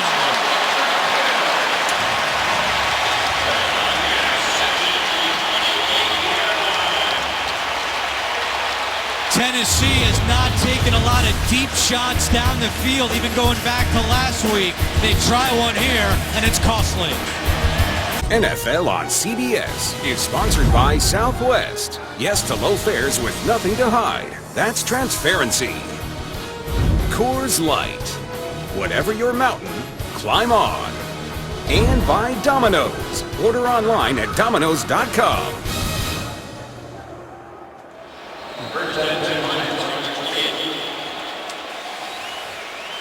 Marcus Mariota throws his second interception of the season.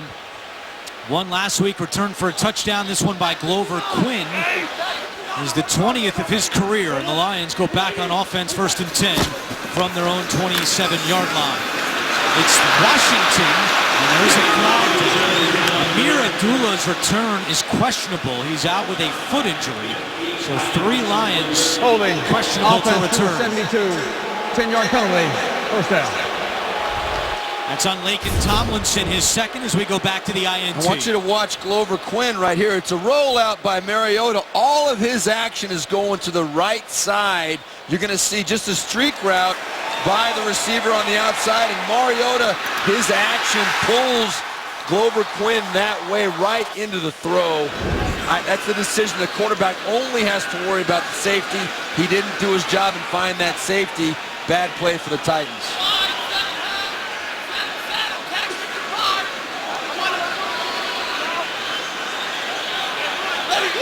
Stafford under center with 8:25 to go in the third quarter. Again, Washington at running back. He gets the call. Tomlinson blocks, and Washington still on his feet for a Detroit first down. Avery Williamson finally catches up with him, but a gain of 28 yards for Dwayne Washington. Yeah, he's going to get some action here in the second half. 7th-round draft choice out of Washington.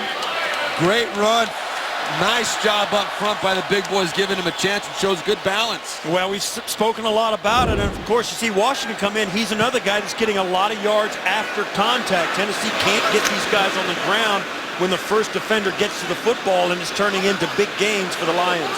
We spoke with Matt Stafford on Friday. He said Washington's a really interesting guy. He's curious to see how his role will develop, what it will be. They've used him in power situations, but he's also got some speed. Play action here, and Stafford the rebound for another Lions first down. And a flag comes in late. This is on Golden Tate, and this is a peel-back block that is a 15-yard penalty. Golden Tate knows better than that, too. Yeah, he came in, and you can see Damian Stafford took it. And this is an illegal play, and he should know better. Yeah, that's been a point of emphasis for several years now, the illegal crackback on a defenseless defender.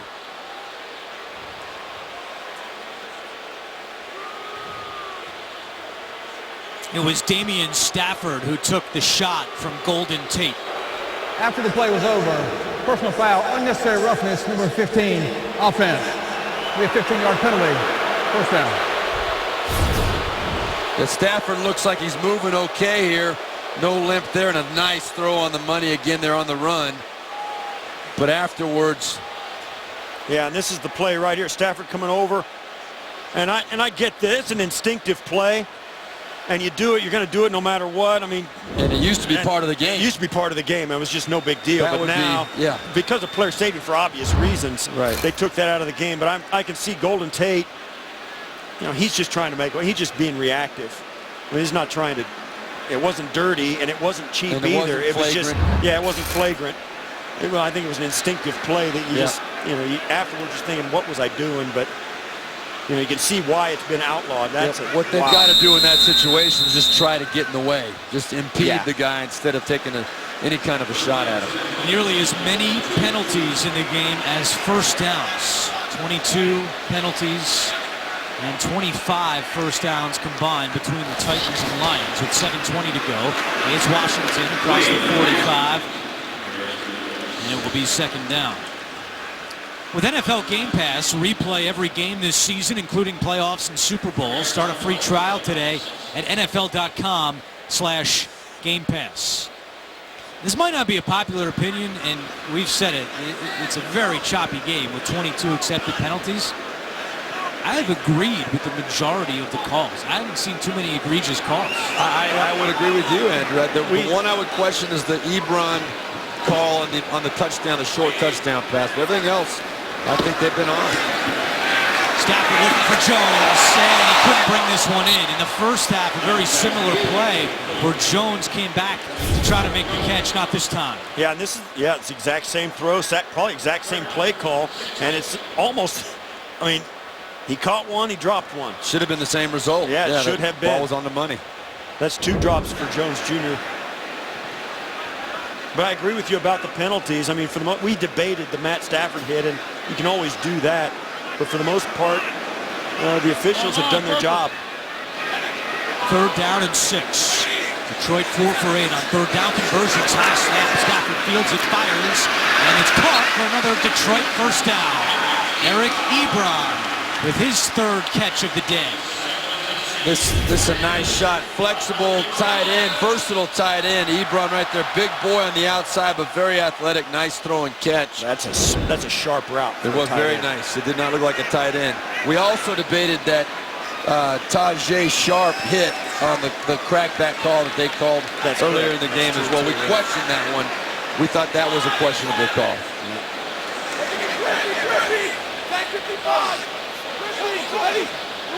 6 minutes left in the 3rd quarter. It's Riddick running right, and Carl Klug was not fooled by that one, coming across to make the tackle. Back to New York, an NFL Today update with JB and Coach Cowher. 53-yarder to Sammy. Coach sets this up. Yeah, it's a 9-yard touchdown pass to Jesse James, the tight end, the second tight end touchdown reception of the day. Pittsburgh is up 17-6 over Cincinnati. All right, Andrew, Steve. And JB, in that game, in the first half, there was a combined 3 penalties. Everyone was worried about Bengals Steelers. There was 3 penalties in the first half there. 18 here in Detroit. Pittsburgh's looking pretty good. 2nd and 9, Stafford using up the play clock. Over the middle, contact, and there's the penalty. Golden Tate, the intended receiver, and a bad day appears to be continuing for Parrish Cox. He's saying they just got their feet tangled up. We'll get a good look at it, I'm sure. Holding. Defense, number 20. 5-yard penalty, automatic.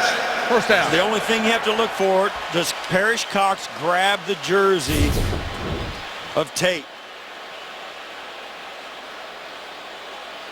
Well, I don't know. That to me is a no call. Yeah, we just start talking about how they've done a good job, and then we get that one. That should have been a non-call to me. Yeah, you're right, Parrish, right there. That should not have been called, in our opinion. Tate's feet slipped out from under me. That was.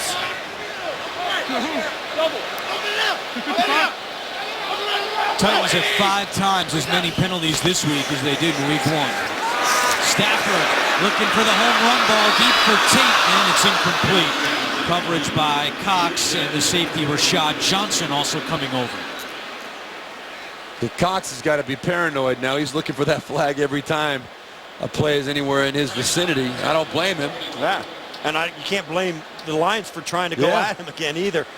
His confidence has got to be a little shaken right now. Stafford sensing it, trying to go over the top. And you know what? That's a good offensive coordinator. Jim Bob Cooter's over there thinking, you know what? Let's just see and give it a try. Stafford has thrown 199 consecutive passes without an interception. Trying to go clean for the 5th straight game. Hands off to Riddick here, up to the 35. It'll be 3rd down and short for Detroit. Oh, Detroit fans hate you right now. I'm just giving the stats. I know, I get you, but this is a nice run up inside. Once again, Detroit, nice balance between the run and the pass, get a nice little 6-yard gain on a 2nd down and long, and Jim Bob Cooter has really turned into, he's an outstanding offensive coordinator. You just got to say it. They have played great under his watch offensively. 3rd and 4, Titans coming with heat. Stafford throws, and it's complete for a 1st down to Bolden. There is a flag down at the 28-yard line. This is on Bolden. This is Bolden. Pass interference. Offense, number 80. 10-yard penalty. 3rd down. Well, they're equal opportunity penalties. They called one on Ebron earlier. Now Anquan Bolden. They've been calling him on the defensive backs of the Titans all day. And this one's coming back.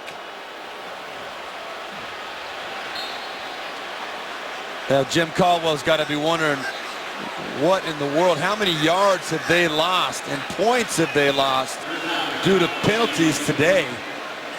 This game really should not be close. Inching closer to the NFL record of 37 combined penalties. Right now we've had 24 with still over a quarter to go.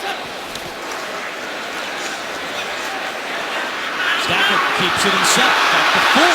Has the first down, and Stafford, not so gracefully, comes down after a gain of 24.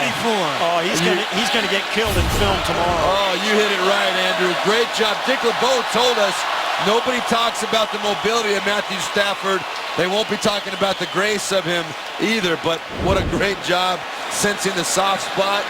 He's out of breath now. Dick LeBeau, though, he did tell us he was worried about the mobility of Matthew Stafford. That's from the Steve Berline School of Sliding right there. Yes. Matthew Stafford, a career-long run of 24. Washington gets a yard. That you can see.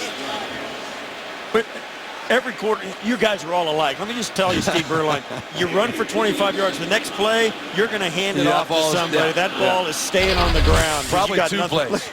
He can hardly raise his voice to communicate now. They're going no huddle.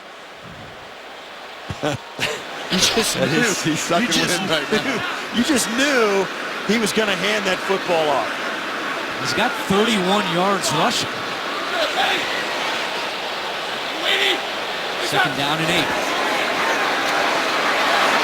Throws left, incomplete, looking for Jones, and there's a penalty flag in the backfield. This might be Reef, the right tackle. Personal foul, roughing the passer, contact to the passer's helmet. Number 51, defense, automatic, first down. That's on David Bass, who's getting extended time today in place of the injured Derek Morgan. Coming right in. Oh yeah, he had his hand up right on the back of his helmet. Yeah, you just got to know, but one place you can't hit him is the head. And it doesn't look, compared to all the other things we've seen today with the peel back block and all of that, you cannot put your hand up on the quarterback's head. You can't even touch it.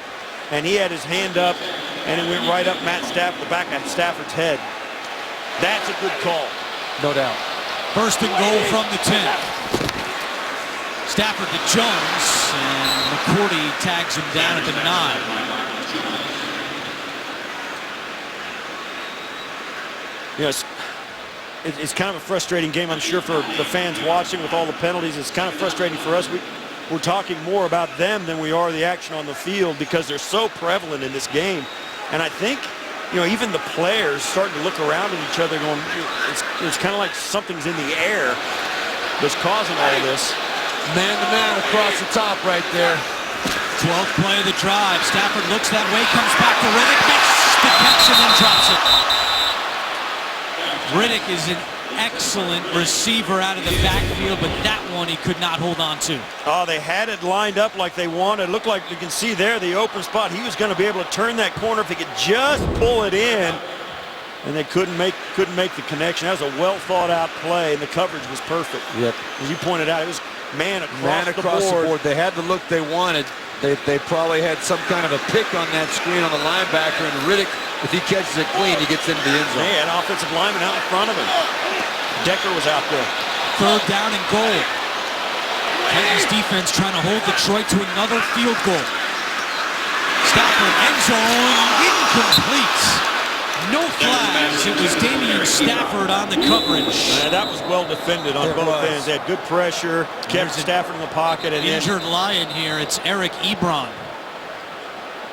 Looked like he may have hit his head on the turf going for that ball. He missed all of the preseason with an ankle injury. Ebron down with 1:44 to go in the third quarter. Eric Ebron, who was down before we went to commercial, did walk under his own power to the Detroit sideline. Here's another look at it. Well, you can see here as he turns back, he's going to come down on the side of his helmet. And as he turns over, you can tell he knows right away he's in some pain. And now he will be in the protocol there as they start asking him questions. You see he's laughing about it now, which is good sign. Yeah, it's a good sign. But that guy there in the suit and tie is taking it pretty seriously, as he should. So Matt Prater out for a 27-yard field goal attempt. He's 1 for 1 today. And this one is good.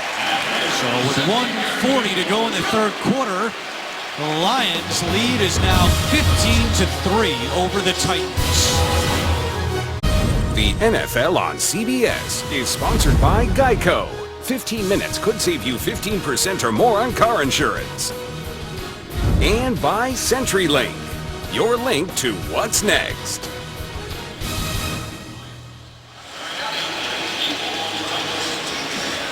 Back in Detroit, home opener for the Lions as they try to go to 2-0. They lead the Titans 15-3.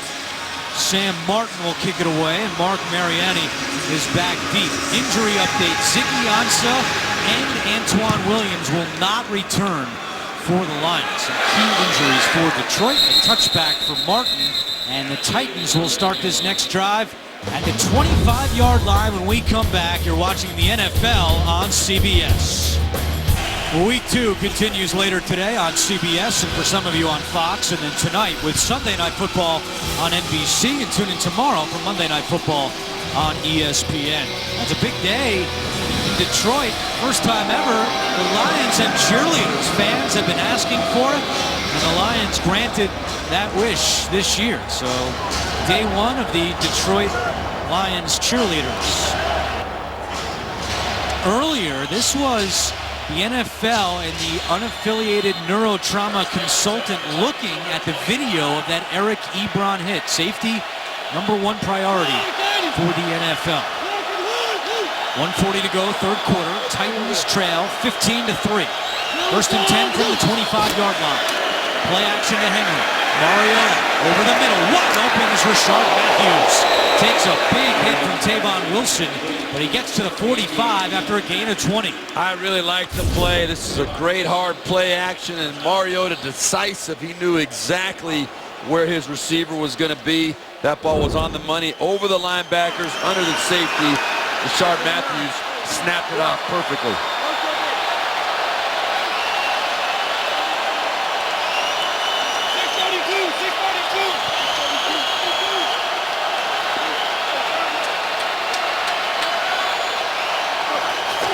With 1 minute to go in the third quarter, it's Derrick Henry following his blockers into Detroit territory and finally taken down at the 48-yard line by Tyrone Walker.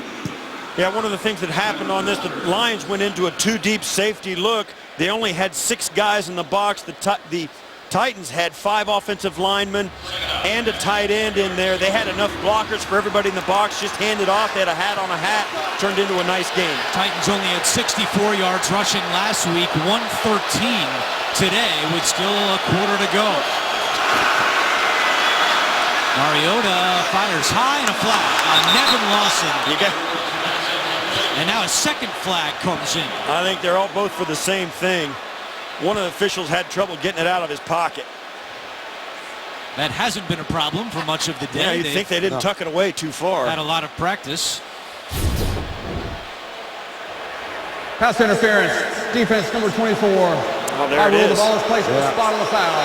You mean it's wrong to grab him by the collar there? Lawson had him by the collar, hoping the officials were at the wrong angle to see it, but yeah, that was an easy call.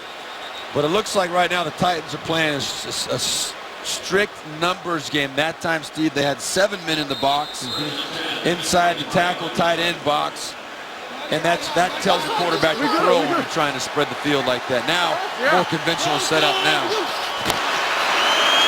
Play action. Mariota wanted to go deep, instead checks down to Henry at the 40. Henry, right at the chains, is forced out of bounds by Whitehead. Yeah, Kyle Van Noy dropped into coverage, and something happened. He had to give up on the play, totally gave himself up. He should have been covering the back, and he stayed down. It was a non-contact injury. And this is Van Noy, who we mentioned now with Williams out for the game. Van Noy is just one of just 3 linebackers the Lions have who's healthy, and now he's down. Yeah, that leaves only Armbrister and Whitehead left as linebackers on the on the roster. Yeah, they're going to have to move Tavon Wilson or Miles Killebrew down. I look for Killebrew maybe to move in. If they do go short on linebackers, they'll bring a safety in. Well, we talked about this, so that Tennessee is very well aware of this situation now. If they know that they only have 2 active linebackers, I expect Terry Robisky, Mike Malarkey to line up and start pounding that ball up in there. Yeah, you can bet that Delaney Walker and Anthony Fasano will be on the field together and trying to 2 scores down. Oh, yeah. So the linebackers for Detroit who are healthy as of right now, Whitehead, who's a starter, and Armbrister, who we haven't seen much of today and was inactive last week. Watch him. He's going to be right here, and he's going to back out of there and drop into coverage, and watch him. Something's going to happen to him, and he can't even, he's limping. He has to stop right away. Right away. That's strange. Very strange. Yeah, he knew something was wrong. Van Noy was roommates at BYU with Ziggy Ansah. Both of those players have had to leave today because of injury. So we see Tennessee right now in a big formation. They've got 2 wide receivers, the running back, 2 tight ends on the field. We're going to see them get a little physical here, I think. Armbrister has replaced Van Noy. Henry, big bruising back right into the heart of that Detroit defense for a first down. Yeah, on a 2nd and short, that's a pretty easy call to make. A lot of teams will try and go deep, but as the quarter ends, Tennessee's got to be looking at themselves going, all right, what are we going to do? Let's make a decision. After 3, it's 15-3 in favor of the Lions. Tyre Whitehead and the Lions at the start of the 4th quarter lead the Titans 15-3, but Tennessee driving 1st and 10 from the Detroit 30-yard line. Mariota looking deep for Walker. He's got it. Touchdown Titans. Delaney Walker with his first touchdown of the season. What a throw. What a throw. The Detroit defense continues to struggle guarding the tight end. They gave up 3 touchdowns last week and 1 today. Well, good job by Mariota. As he gets more experience in his career, he'll even try harder to hold that safety who almost comes over and makes the play there. But he got that ball in there on the money, on time to Delaney Walker. Boy, did the Tennessee Titans need that.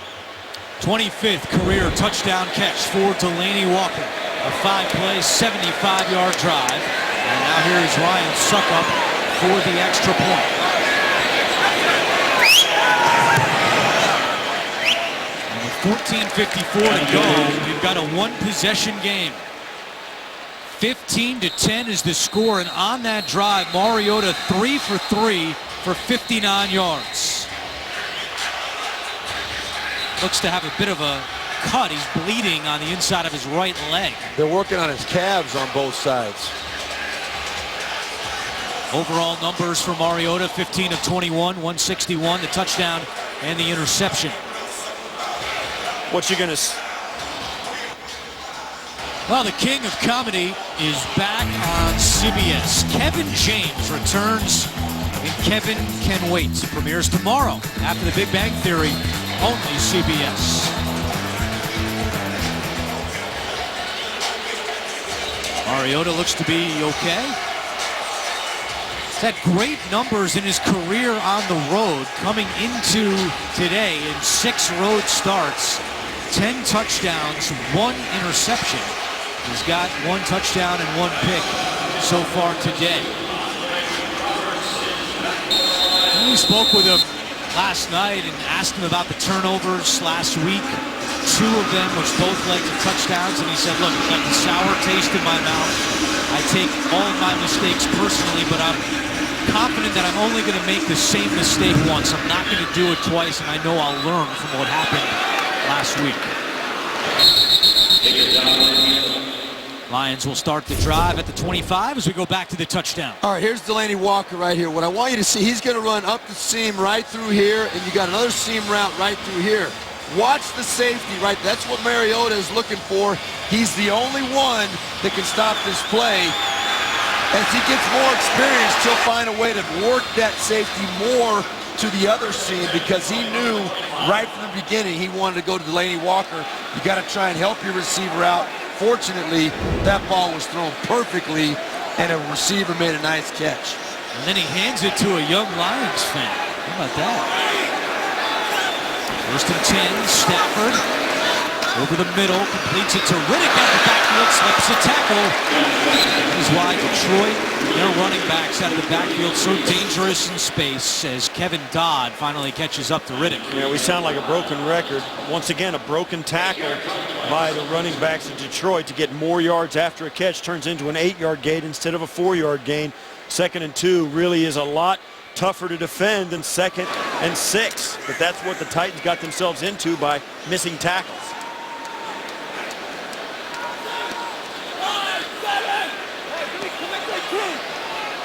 Titans have still not forced a turnover this season.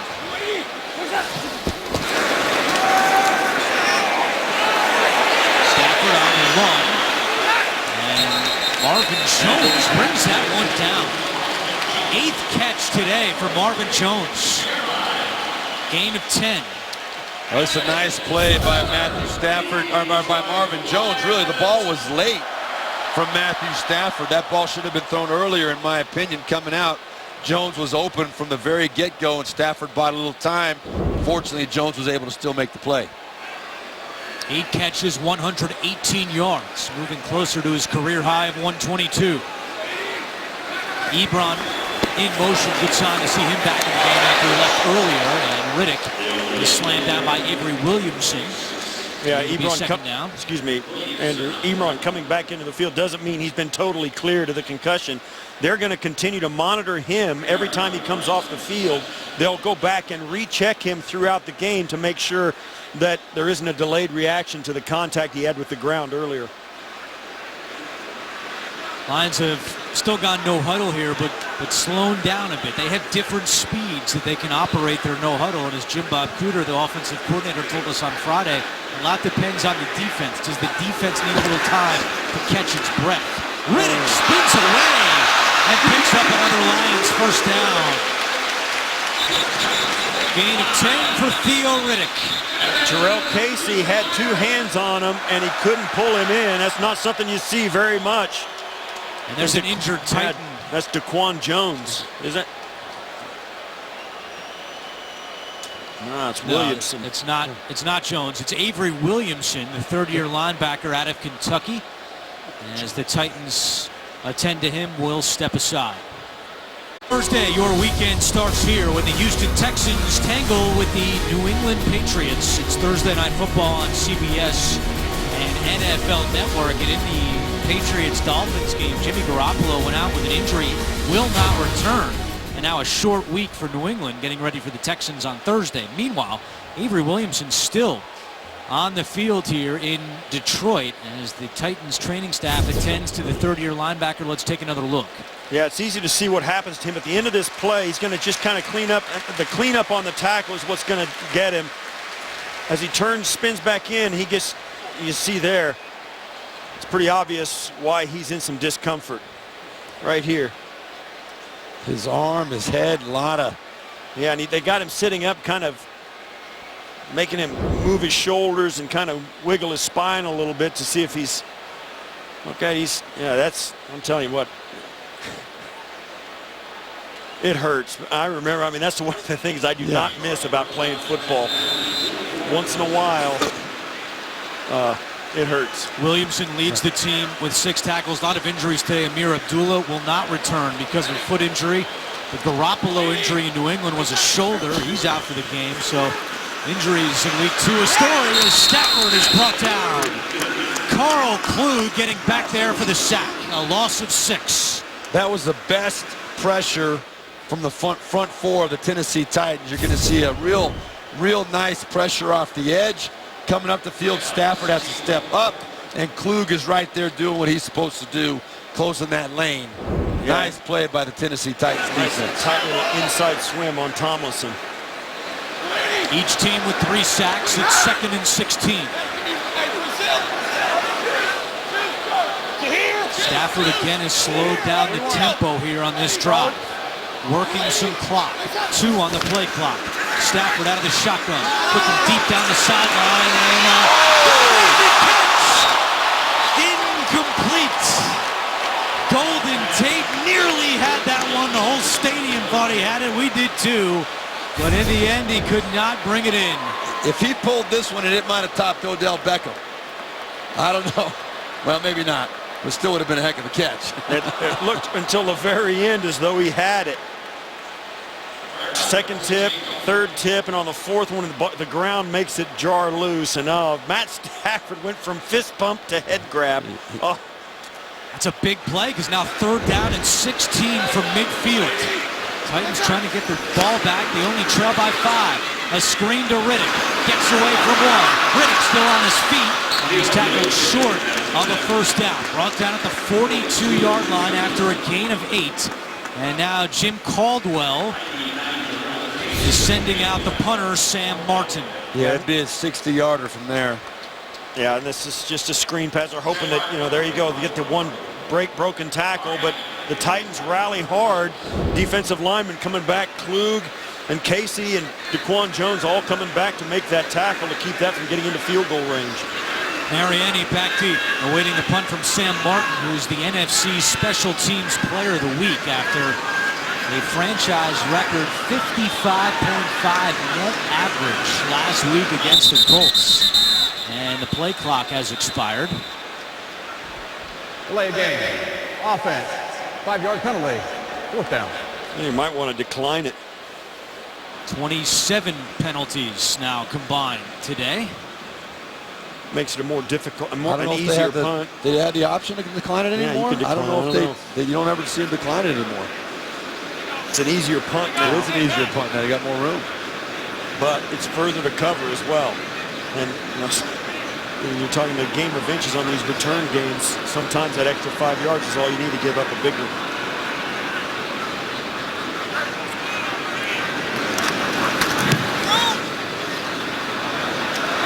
Mariani, fair catch at the 8-yard line. With 10:35 to go, Tennessee going back on offense. They trail by 5. The NFL on CBS is sponsored by Progressive, handing off big savings to you. Walmart, save money, live better. And by the Lincoln Motor Company and the exhilarating new Lincoln MKZ. For the 5th time today, the Titans will start the drive inside their own 10-yard line. 15-10 with 10:35 to go in the 4th quarter. DeMarco Murray on 1st down. Across the 10 and down at the 12-yard line, Tavon Wilson comes up to make the tackle. Let's see how the Titans play it. We've told you about the injuries to the linebackers for Detroit, and it's been a theme even going back to last year, but the tight ends. Lions defense has struggled to cover the opposing tight end. They allowed 3 touchdowns last week, 7 catches, 84 yards today, along with the Delaney Walker touchdown.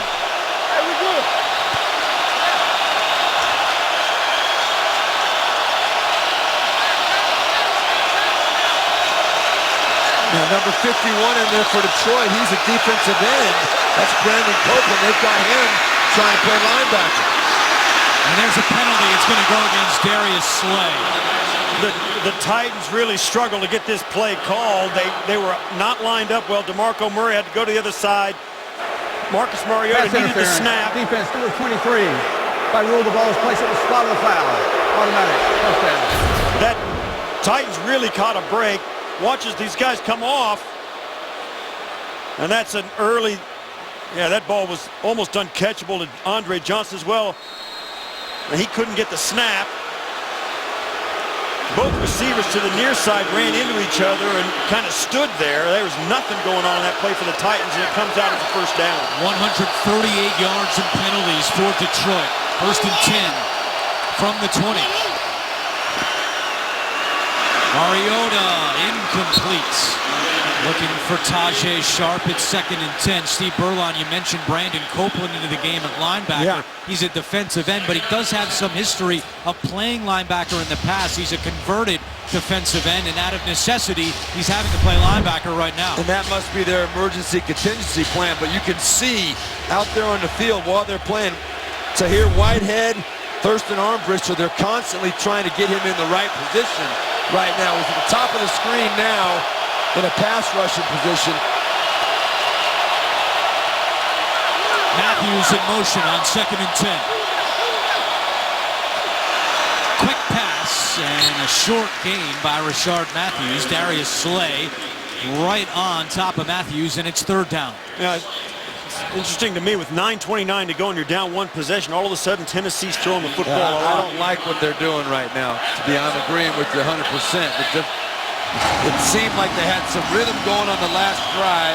They should continue doing what it was that worked last drive. Right now, they seem a little uncertain what they want to do. Well, when you've got an extra defensive lineman on there, they got 5 down linemen on the field, so I can see why you don't want to run against that.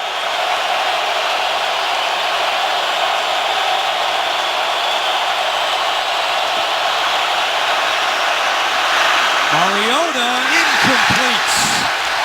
Looking for Tajay Sharp. No flags down, and it's 4th for the Titans. Both of these last 2 plays were nickel situations as well, though. So they were in pass rush mentality.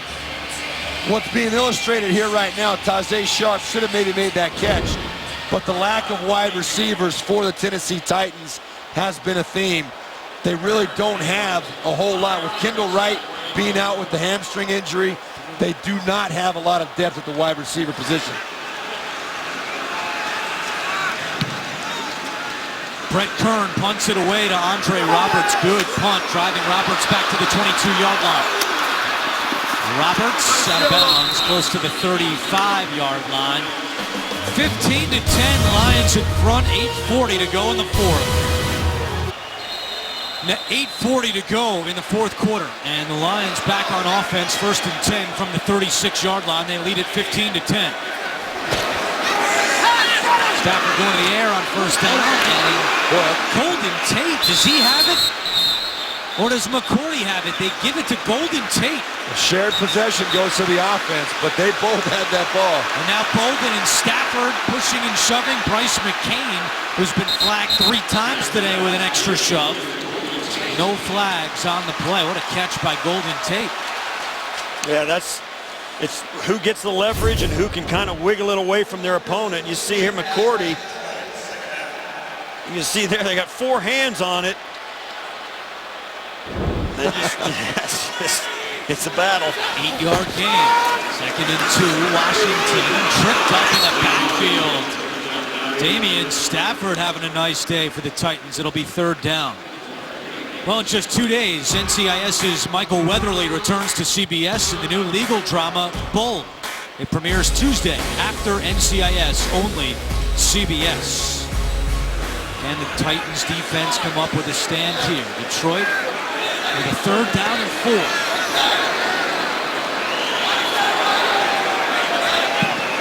Man-to-man across the board. Bump coverage.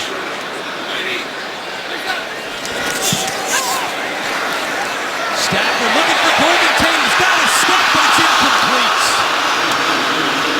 Stafford threw it closer to the sideline. He threw it closer to the middle of the field. That would have been a touchdown. Well, I think Golden Tate's got to turn his shoulders and try and get 2 hands up. It took him a little too long to pick that ball up coming out of the air.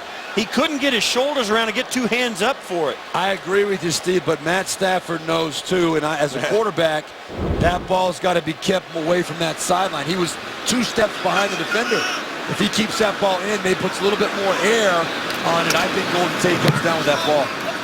2nd 3 and out today by the Lions. Mariani from the 10. And Mariani lost the football, but it went out of bounds. It'll stay with Tennessee. 7:04 to play. Titans offense returning to the field. They trail by 5. The The NFL on CBS is sponsored by Subway Restaurants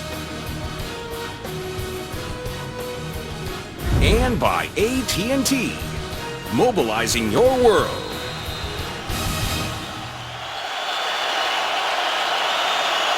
Titans start this drive at the 17-yard line with 7:04 to go, and they started on the ground with DeMarco Murray running right.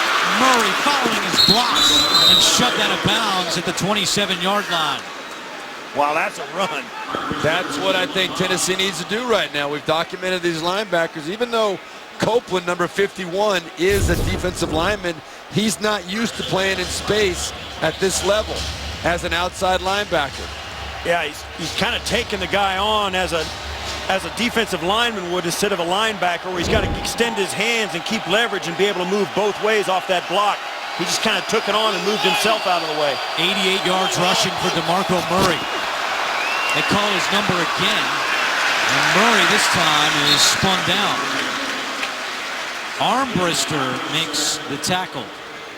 Yeah, it's all hands on deck for the Lions defense with the injuries that they've sustained. We'll give you a quick look at all the injuries that have happened to them today, but now got a Armbrister comes out and they bring in a nickel back as the Titans go 3 wide. I mean, look at that. It's not a good stat. That's Titans not a good stat. trying to change that. DeMarco Murray has 89 yards rushing.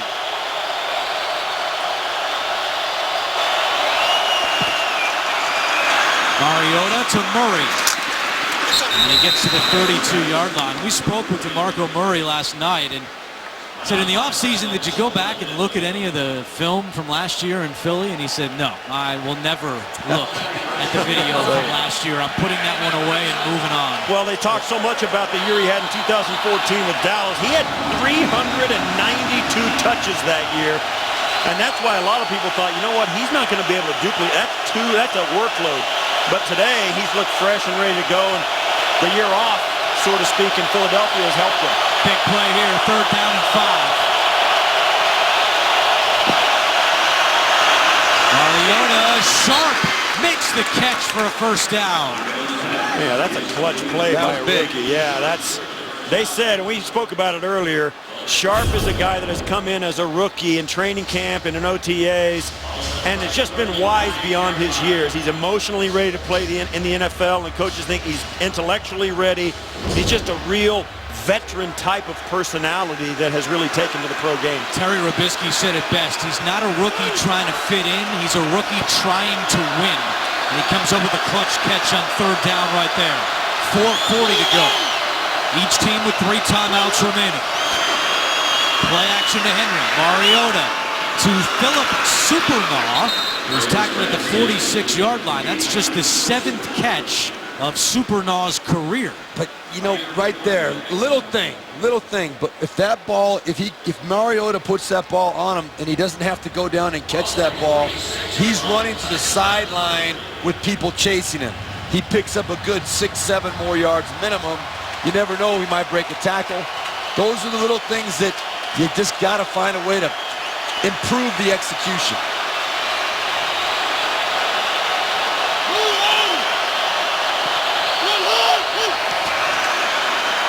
It's Henry running left, and a nice tackle by Armbrister sets up 3rd down. Yeah, Henry did a nice job making something out of nothing. It looked like it was going to be a yard loss, but he kind of leaned forward, put a stiff arm out, and it turns into a 3rd and 1, which gives you a chance.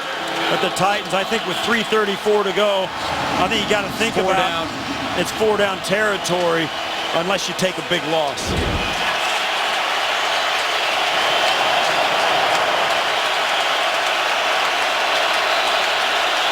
Tennessee 4 for 9 on 3rd downs. It's 3rd and 1. 4 on the play clock. Mariota to DeMarco Murray for the 1st down. Wow. How about that on 3rd and 1 with 2 bruising running backs? They go empty and they complete it for a 1st. And he threw it to a running back on a safety, which is not the matchup that quarterbacks or coaches want. You see DeMarco Murray running to the flat right there. The safety runs out to cover him, but Mariota recognized DeMarco Murray had him outflanked at the snap. Really big time execution on the biggest third down of the game. Titans 2 for 2 on third downs on this drive. A fresh set, 1st and 10 from the 47. Mariota, lofts one for Murray, has his seam in the middle of the field, and a 1st down for DeMarco Murray, a gain of 22. And now they're starting to put pressure on a defense that has been spread very thin. Is there a flag on the field on the far side that the officials are talking about? I do not see a flag. Well, you got the isolation of the running back on the linebacker right there. Those linebackers for Detroit have been working their you-know-what's off all day long. Illegal use of the hands, hands to the face, number 51, defense. That penalty's declined the result of the play as a 1st down. That's on Brandon Copeland, who, as we mentioned, a defensive end playing linebacker because of the injuries to both Van Noy and Levy and Williams, 3 injured linebackers for the Lions. And there you see at the top of your screen, you saw the right hand under the chin. But Armbrister, who's a backup, is the one that got beat on that last play. Mariota completes it over the middle. He's now 6 for 6 on this drive. Rashard Matthews makes the grab. Well, the Titans had a couple of uncovered guys on that play, too. Harry Douglas, nobody lined up over him, and nobody came to cover him. If Mariota would have seen that on the snap, it could have been a touchdown. Yeah, Terrell Austin, defensive coordinator of the Lions, has just got to be pulling his hair out. The wheels are coming off because of all the substitutions and roster problems they've got. I mean, these guys are looking around. They don't know exactly where they're supposed to line up, and they certainly are having problems picking a guy to cover. It's Henry trying to get around the edge on the left side, and he's shoved out of bounds by Tavon Wilson. This is setting up a lot like last week for the Lions when Jim Caldwell did not call his timeouts on defense against the Colts, saved them for offense, and Stafford went down the field and won the game with a field goal. Well, of course, Caldwell is hoping not to have to relive that comeback last week, hoping his defense can stand up and make a play here. But yes, having the 3 timeouts, those are all things that will work in his favor if they do need to score. 2nd down and 4. They need to get to the 5-yard line for a 1st down. Mariota, quick pass, caught at the 5. It's Andre Johnson. Did he get in? Yeah, there's a flag on the play. 2 flags. There's a pick play at the top. Johnson down at the 1-yard line. The Titans had an illegal pick at the top, or is this going to go against the Lions I think it again? is. I thought they were going to call a pick play as well. But I saw the body language of the receivers. They were looking around like, you didn't see that on us, did you? And Pass interference. Oh, they are. Number 18. 10-yard penalty. Remains 2nd down. yeah, they caught Rashard Matthews at the top of your screen. Right up, but watch, they're going to, you can't, you see he just throws his shoulder. And he throws his shoulder right into Darius Slay, and you can't do that. You can't block for a receiver to get him open. And Matthews is a 5th-year player out of Nevada. He knows how to, by now, every receiver in the NFL knows how you're supposed to execute that route. That was the easiest call of the day for the officials. That's a bonehead mistake. That's the kind of mistake that loses ball game. So 2nd down and 14. Mariota, shovel pass, and Murray gets back to the 12-yard line. It will be 3rd down. That play takes us to the 2-minute warning. What a wild game in Detroit. A 5-point game with 2 minutes left. Raucous crowd at Ford Field, setting up for a big 3rd down and 7. Tennessee with the ball at the 12-yard line. They trail by 5.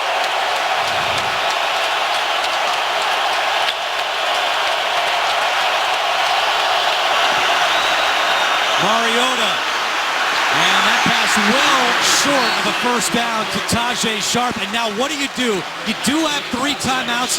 You can kick the field goal, but Mike Mularkey keeping the offense on the field. Well, you kick the field goal, and you're kind of Yeah, you can't. It doesn't tie you. It doesn't give you enough. You've got to get the touchdown. You get a first down here as well. You don't have to score. If you play for the field goal, you're playing that your defense is going to stop them. Yeah. You're going to get the ball back, kick another field goal. There's just not enough time to do that. This is the right play. It's 4-down territory.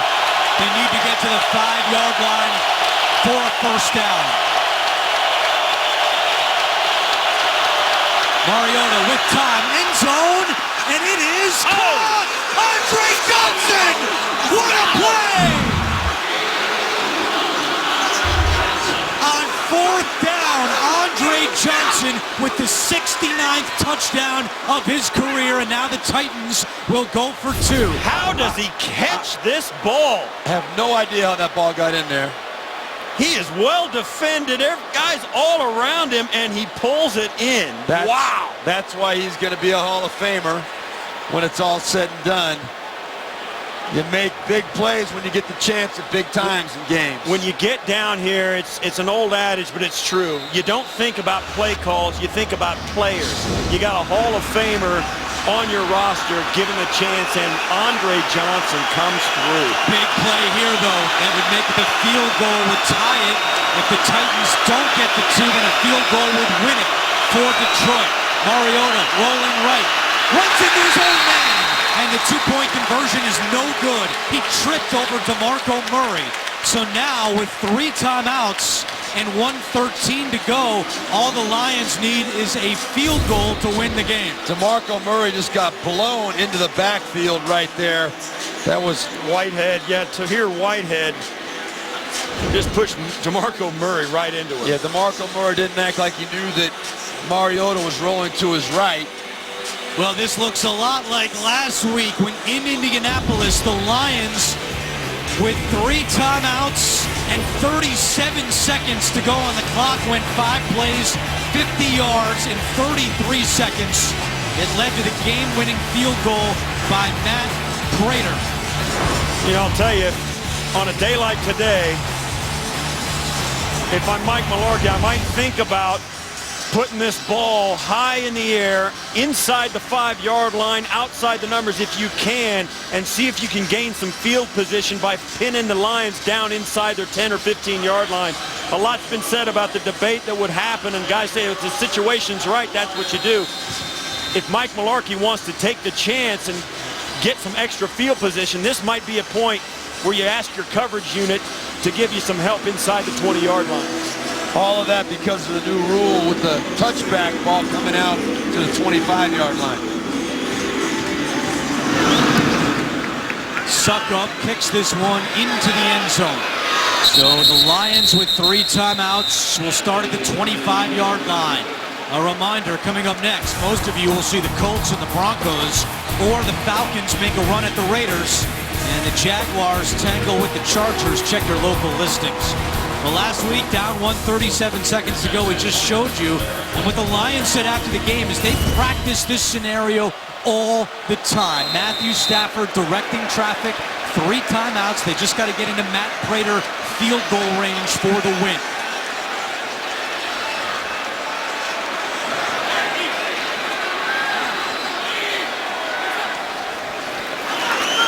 Stafford throwing on first, and it's dropped. Intended for Anquan Bolden.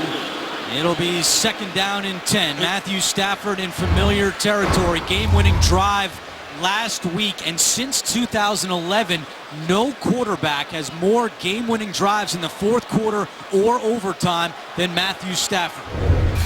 That's a nice stat to have on your mind, on your resume. Your team believes in you. You've been here a bunch of times. 7 drop passes, not a nice stat for the Lions. That's the total today. And on 2nd down, Stafford is sacked. Arakpo with his 2nd of the day. You talk about both these quarterbacks. And there's a timeout taken by Detroit right now after that sack. And you talk about both these quarterbacks. How about the young guy, Marcus Mariota, in the 4th quarter, giving his team the first lead of the game that they've had in the game. And that might have been a fumble recovery as Casey gets up. Well, they review all these in the final 2 minutes, so this play might get reviewed. That ball was out. Now, you may say that In the grass. Stafford was in the grass, and I would tend to think that's the case. He was going backwards and in the grass with a defender. There, he's going down, and the ball is out. Now, there's no question the ball's out before he gets on the ground. Mike Mularkey cannot challenge, as Steve Berline said, inside 2 minutes. All reviews initiated from the replay booth, and they have not stopped the game. So it's 3rd down and 19 with 1:04 to go. Stafford fires and makes the catch. He's got the first down. Tackle made by Denora Searcy. That was thrown behind Ebron, and he made a heck of a play. That was a phenomenal catch, low and behind him with one hand. Never broke stride. Amazing catch. Lions don't call timeout. 40 seconds to go. They have 2 remaining from the 45-yard line. Stafford behind Golden Tate and incomplete. Let's go back to that catch by Ebron. Are you Holy kidding cow. me?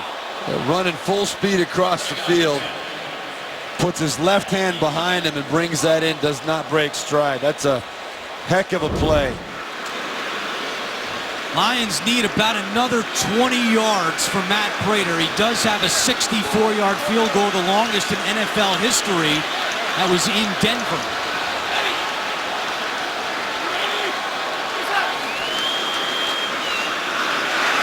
Stafford with time. Checks down to Riddick. Good tackle made right there by Damian Stafford, who's had a big day, and now a timeout called for by the Lions with 28 seconds to go. That's one of those that Matthew Stafford will look back and he'll say, I wish I didn't complete that ball. You pick up 3 yards and you got to burn a timeout. Right. That's not worth the exchange right there. But it's also one of those throws that most of the day the running back's made a guy miss and gained some yardage, so he's trying to let his guys play their game, but that was the first time we've seen in a while that a Tennessee defender right to the ball made the tackle on the ground. And his accuracy has been a little bit off on this drive, too. That ball did not hit Riddick in stride. It's like the Ebron pass was blowing behind him. Prater's been clutch in his career. Will he get a chance? It's 3rd down and 9.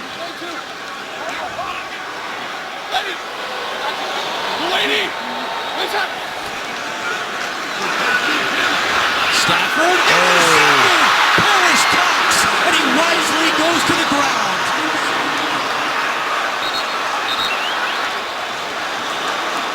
Matthew Stafford had gone 212 passes without an interception. And he throws one here to Parrish Cox, who had a miserable game for the Titans. But in the big moment, Cox comes up with the pick. Well, Dick LeBeau, the scheme, something threw Matthew Stafford off there. He had no idea that there were defenders sitting there. Yeah, Cox sloughed off on his coverage of Bolden on the outside. Yeah, and he slipped out underneath the deeper route and got into Stafford's throwing lane. It looked as though Stafford had backed off a little bit, was thrown off his back foot. We spoke with Mike Mularkey last night. The Titans have won just 5 games in the last 2 years, and we said, how do you change the culture? As you see, Mariota is not kneeling here. It's Matt Castle. And Mularkey said, we just got to finish. We haven't been able to finish games. If we just finish one game, I really think it'll get going. Well, they finish here. Parrish Cox seals it with the interception, and the Titans win 16-15. For Steve Berline and Steve Tasker, I'm Andrew Catalon saying so long from Detroit. Now it's time for the NFL Today update. Here's James Brown in New York.